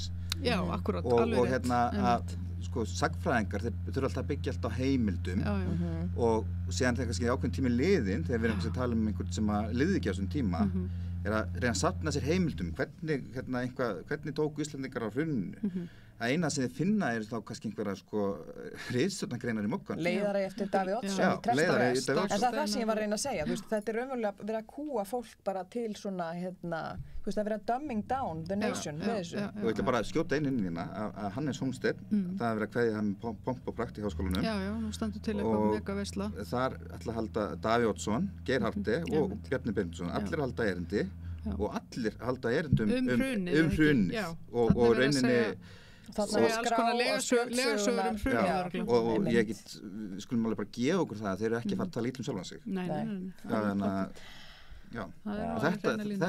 þessi erindi sko þau geta orðið heimildir í framtíðinni sem að einhver sem að sko ekki ekki einu sinni þeirra maður þannig myndi nota sem bara eðlileg heimild og því hann veit ekki betur Akkurat, þetta bara stór hættulegt þessi þróun Herðu, yfir næstu frétt Hafrún Kristjánsdóttir skrifar grein á RÚV með mig líkamsmynd handboltakvenna ekkert til að hrópa húrra fyrir kvartar undan þáttunum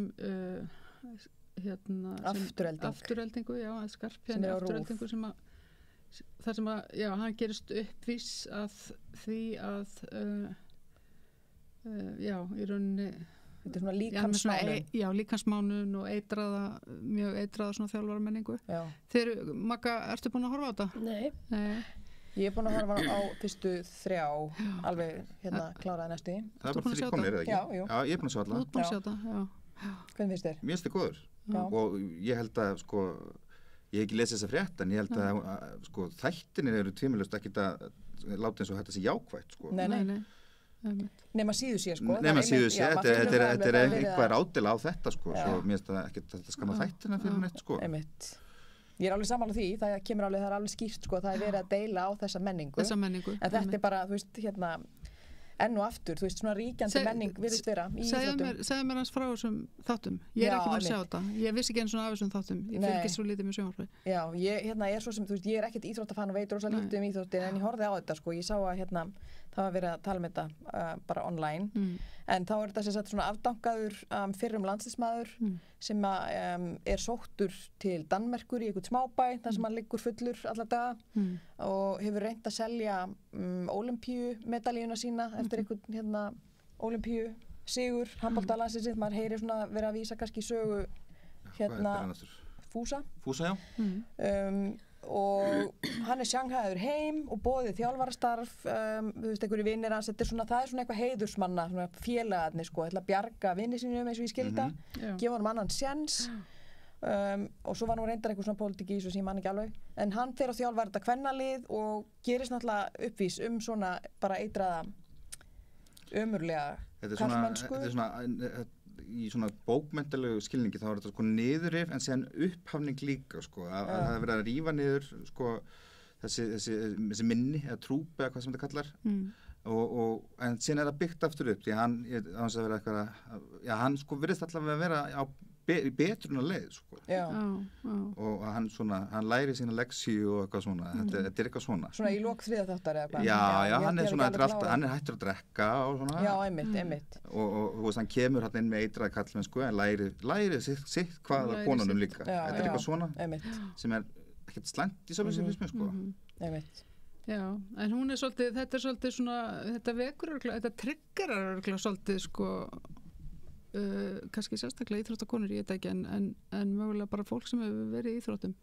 Ég veit dæmi þess núna að sko ungi krakkar eru sko ungi drengir að bara hörfa undan og hætta að æfa íþróttina, uppáhalds íþróttina sína því að það svo mikil harka í þjálfaranum og svona leiðinda menning meðal félagana líka einhvern veginn. Já, og svo hefur maður líka heyrt þetta svo í barnaíþróttum að á hliðalínunni eru foreldrar sem taka undir með þessari menningu og þannig að ég þekki það reyndar ekki sko. Ég þekki það ekki sjálf, ég hef aldrei verið í íþróttum sko, en svona útaf frá séð það verið menningin í íþróttum í Íslandi verið að vestna sko, að það er orðið svona meiri einmitt harka í einhverju sem á að vera svona skemmtilegt sko, bara fyrir krakkana það er meira svona ætlast til þess að sko ná einhverjum árangri og eitthvað svona, þetta er bara skemmtun í rauninni á að vera bara svona heilbrigð skemmtun en þetta er orðið einhver svona snúast það sko að ná árangri og þetta er svona eitthvað svona ég veit ekki hvað að kalla þetta sko þetta er ekki lengur til að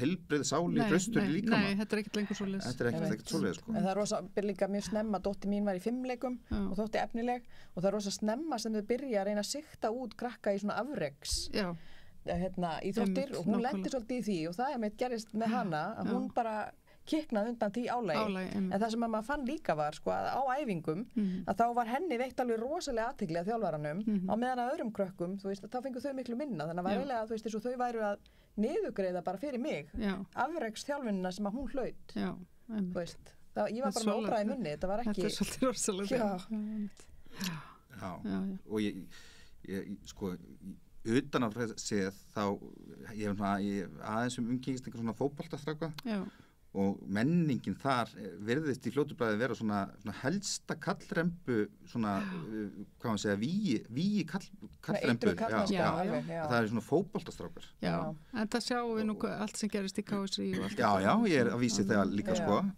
að það er eins og það sé einhver svona mjög slæm menning þar, miklu verri heldur en í mörgu öðru sko. Já, þetta er rosalega kallaklúpur og bara alþjóðafótboltinn en allir þetta sé ekki svona í þú veist, pílukastfélaginu og bókfimminni já, ég held að golfinu Counter-Strike og svona, ég held að menn sé ekki eins slæmið þar sko. Kannski ekki þar sem að það eru svona búningsklefar og mikill sveiti eða hvað Þetta er bara svona vinnustæða menning þetta er bara svona menning sem verður til og allir einhvern veginn bara beigja sig undir á endanum. En góður punktur einmitt að því þarna er náttúrulega svona grassirar bara, þú veist, þessi feðraveldis gerlar, þú ert bara í þessum feðraveldis gerlar, karla samkomum sem eru svona þessi íþróttafélögin og íþróttaklúbar og allt þetta, það sem eru bara, þú veist, það eru bara lögmál karla sem gilda, þú veist, og eru þessi harka og það er kannski þess vegna sem að gengur svona illa að breyta þessar þjálfaramenningu alveg niður á bassaldur sko, ég veit ekki kemur ekki ávart bara þetta í þáttunum eftirhaldingu ég held að sé að vísi það hann kallar einhverja búðing já. Og þetta er svona slangur sem ég bara heyrt fótboltastráka að segja stelpur nei, mig einhvern tímann held ég þannig að þetta þarf mann sé ekki alveg tóna það er bara búðingur en þetta er bara það sem ég er að segja það þetta er sko þetta er slangur innan hóps þetta er svona menningarhópur sko og þetta er greinlega vinsalt slangur innan þess hóps þetta er það sem ég myndi segja að afturhalding er svolítið svona raunsæ sko að þetta er ég hef aldrei heyrt neitt annan segja þetta nefnum eitthvað sem er í svona en ég vissi nákvæmlega hvað hann var að meina þegar hann notaði þetta orð sko einmitt Ertu með einhverju frétt, Margrét? Herðu, ég fer út í heim ég fer til Serbíu það er búið að vera síðan í september mikil mótmæli alltaf öðru hverju svona þegar að snjóa ekki alltaf mikið og var of kalt og það kom til vegna blaðaviðtals sem var í blaðinu Informer við ráðnauðgara hann var búinn að vera í fangelsi í 15 ár fyrir ráðnauðgarnar og annað ofbeldi heitir Igor Milosevic og viðtalið er þannig að hann talar sko hvernig konur eigi að haga sér á meðan á árastendur og svo talar hann hversu frelsandi það var að fremja ódæðin hann meiri segja ógnaði viðmælanda sínum í viðtalinu sem var kona og sagði að ef hann ákvæði að nauðga henni þá myndi hann standa við það blaðið seldist rosalega vel. Ég ætla að segja, af hverju var verið að taka viðtalið? Þetta blað greinilega svona slúður, já, frekar lélegu pappír held ég. En seldist mjög vel og þetta var, hann var svolítið vinsall þessi gaur, sko. Það var náttúrulega ekki mikil svona kvenréttindi sem eru viðhöfð í Serbíu, sko, því miður. Jafnvel þó að það sé forsætisráðherra þar núna. Og það náttúrulega, þetta var allir því að það búin að vera allavega 5 stórir útifundir og konur náttúrulega verið að fara fram á löggjafinn og framkvæmdavaldið standi sér betur. Datt mér í hug að því að nú kom upp umræða einmitt mann sem í fangelsi hérna á Litla-Hrauni, mikil umræða það hvernig var ekki rætt hvað hann hafði gert af sér. Það var rætt hvað hann átti bátt og öll umræðum fór í það hvað vorkenna manninum fyrir það að vera með, já, hann með þroskahömlun og annað, hefur fengið samt sem áður einhverja aðstoð við það, en meðvirknin alltaf svo rosalega mikil með ofbeldismönnunum og fór einmitt út í það líka þarna og þetta náttúrulega bara svona að við finnum feðraveldi og kallaveldi allstaðar í heiminum, alveg saman hvar við komum. Og þetta var sérst í Kompást þætti sem að var held ég ekkit fyrir löngu síðan. Ég þóra ekki að fara með dagsendinguna. Var verið að tala sérst, segja frá þessu í Kompást þættinum? Já, hann heitir, já, frá þessum manni sem á Litla-Hrauni. Nei, já, með hann, já. Einmitt, já. Já, var þetta ekki bara núna í vikunni? Ég veit ekki hvað langt síðan, ekki langt síðan, en getur verið vika hálfum mánuður. Já. Sáu þetta viðtal? Nei, ég sá bara svona einhverju auglýsingu frá þessu eða eitthvað svolítið. Já. Já, einmitt. Þetta var mjög svona einmitt eins og vorum að ræða þetta er svona mjög típisk umræða sem kemur alltaf í kringum þetta. Þessi ofboðslega meðvirkni með ofbeldi. Já, og gegn mannréttindum bara yfir höfuð. Þetta var frá Serbíu. Þegar við kannski förum aðeins lengra át í heimi og vorum að velta fyrir okkur stríðin í Súdan líka og svona bara stríð, proxy stríð? Já, ég var eitthvað hérna Sara.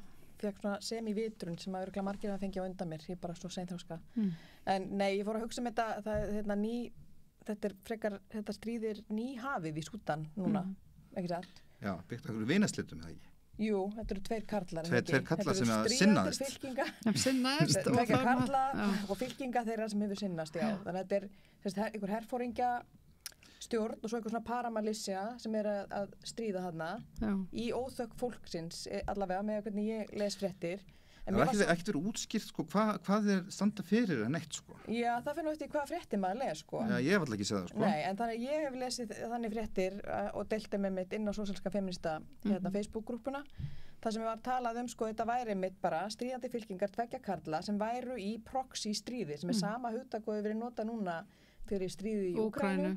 Það sem að við þekkjum þann sem að að beita þessari proxy strategíu eða taktík og að láta þannig 2 lönd stríða en sjálf að reyna Bandaríkjamenn þar að segja í því tilviki með Úkraínu og Rússa að þá það Bandaríkjamenn sem að reyna að tósi spottana samanber líka þarna þegar þau sprengdu Nord Stream gasleysluna til þess að geta síðan selt sína eigin resursa til Úkraínu og að því sem mér skilst að þá til dæmis verið að hola að innan úkraínskt samfélag og innviði þess samfélag og breyta því svona nýfrjálshyggju samfélag ekki ólíkt því sem við þekkjum bara hér á landi og öllum sem gerast eins og með hér að skellasöfnin og heilbrigðiskerfið, menntakerfið og allt þetta en það sem ég varst áhugavert með fréttaflutninga á Súdanstríðinu og þessu proxy stríði það líka að ræða ásókn í einhverjar auðlindir, pólitísk völd einhver tengslanet við vestrið og það kemur aldrei fram í þessu fréttamati raunverulega, það var eiginlega það sem sló mig að í öllum þessum stríðsfréttum feðraveldisins sem að feðraveldi fer alltaf bara fram með eyðileggingu, stríði og einhverju ömurð að þá fréttamati alltaf líka á forsendum þeirra, þannig að þú lest bara fréttur eitthvað svona innviðatjón, efnahagslegt tjón dauða, hermanna, þú veist hversu margir rússar eru látnir, hversu margir úkraínskir eru látnir og svo bara sagt frá að almenni borgarar hafi fallið líka og það bara eitthvað svona collateral damage, eitthvað fórnarkostnaður en fréttamati greinir í raun og veru aldrei frá þú veist, hinum einn frá sem að manni myndi kannski finnast eðlilegt að því konur, þær hefja aldrei stríð börn hefja aldrei stríð og get ekki háð stríð nema þau séu livjuð til þess eins og í Líberíu eða eitthvað. Varstu nú ekki að tala Margaret Thatcher á það? Já, hún er málsvari ferðaveldis. Hún hóf nú hérna Falkan stríðið. Já, en hún er talsmaður ferðaveldis, skilur. Hún er raunverulega kall sjá til. Það má ekki ruggla saman, þú veist, hvern kyni og svo ferðaveldinu. Við erum náttúrulega ekki að tala við erum ekki að tala líffræðilegt kyn, við erum að tala karlaveldis. Skilur mig, þannig að þeir sem eru bara... Ég hef nú bara hátt álit á konum, ég held að það geti alveg svona til stríðs. Okay, nei, ég er að grínast. Það táknar ekki hátt álit sko. Nei. Ég myndi ekki kalla það hátt álit. Hvað ertu þá að tala að vanti eins og í Úkraínu? Það vanti að tala sko þessi þú veist, hvað er það raunverulega, þú veist, eyðilegging samfélagsins frá sjónarhóli þeirra sem eru ósýnileg, sem eru þá konur og börn og aðrir sem er ekki fjárhagslega sjálfstæðir karlar. Já, sem er ekki fjárhagslega sjálfstæðir. Sem hafa ekki það eru konur og karlar sem er ekki fjárhagslega sjálfstæðir. En það eru reynda fréttaflutningur af því hvernig fólk er að hafa það vegna þess að það eru rannsóknir gerðar á því hvað er að ske einmitt með konur. En ég er að tala fréttamat, bara daglega.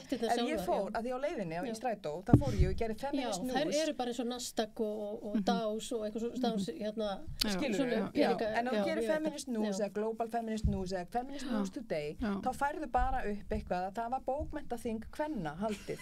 Já, það færði bara svona mjúkar fréttir. Já, einhver japanskur ljóðskáld sem er kona hafi gefið út eitthvað svakalegt. Þú veist, þetta er allt svo ofsalega mjúkt og hérna konur fá engan aðgang inn í þetta eyðileggingar og stríðstigveldi kallana sko.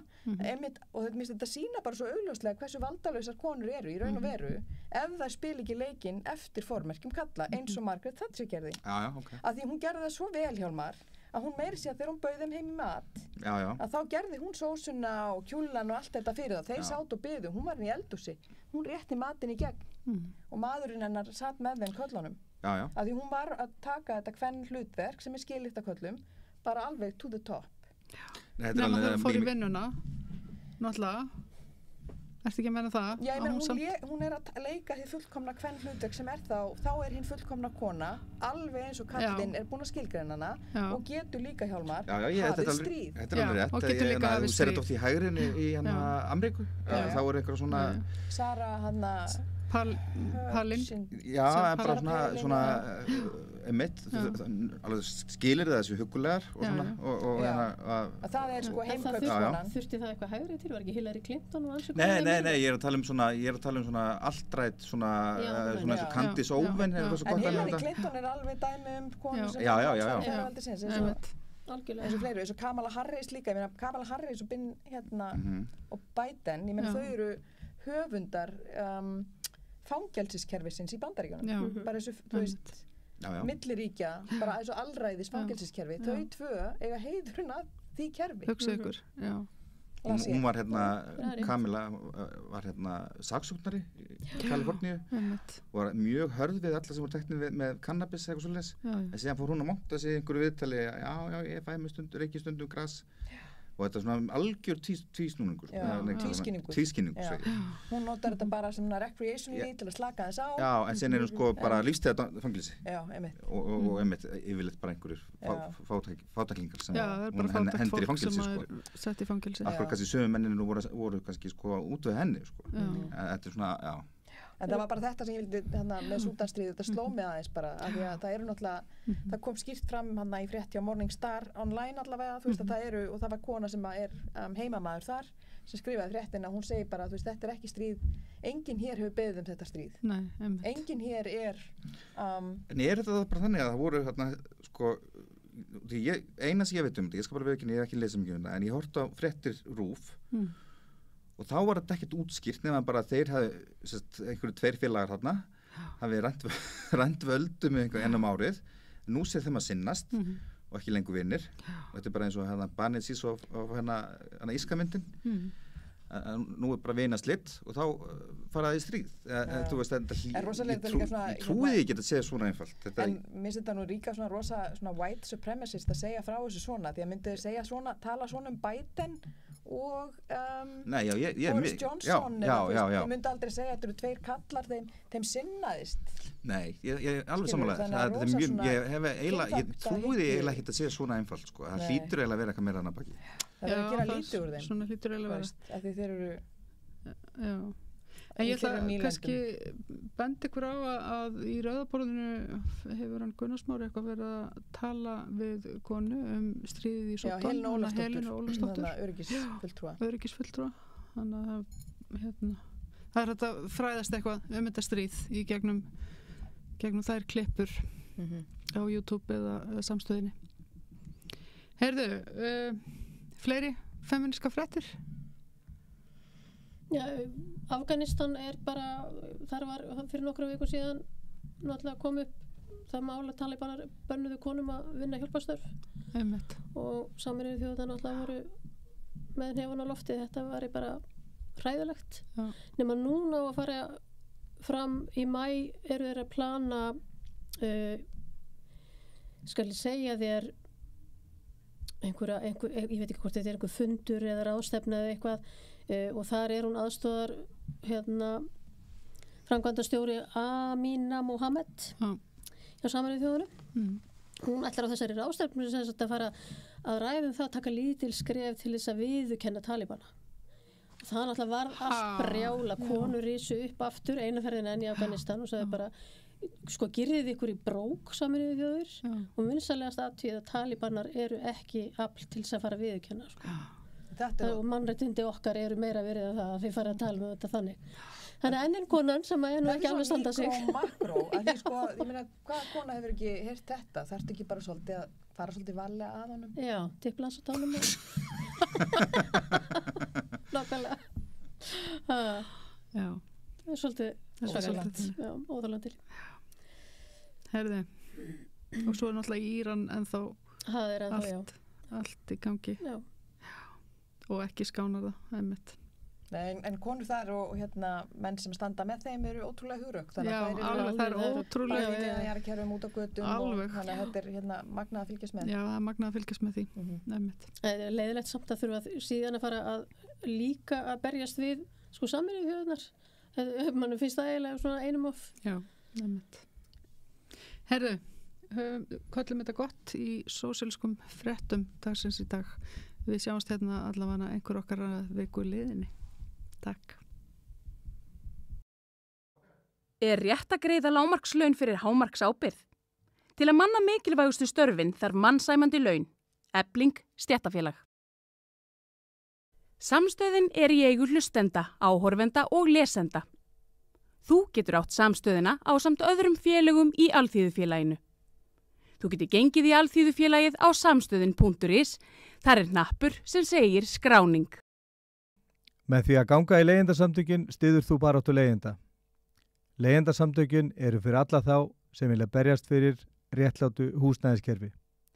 Leigjendasamtökin.is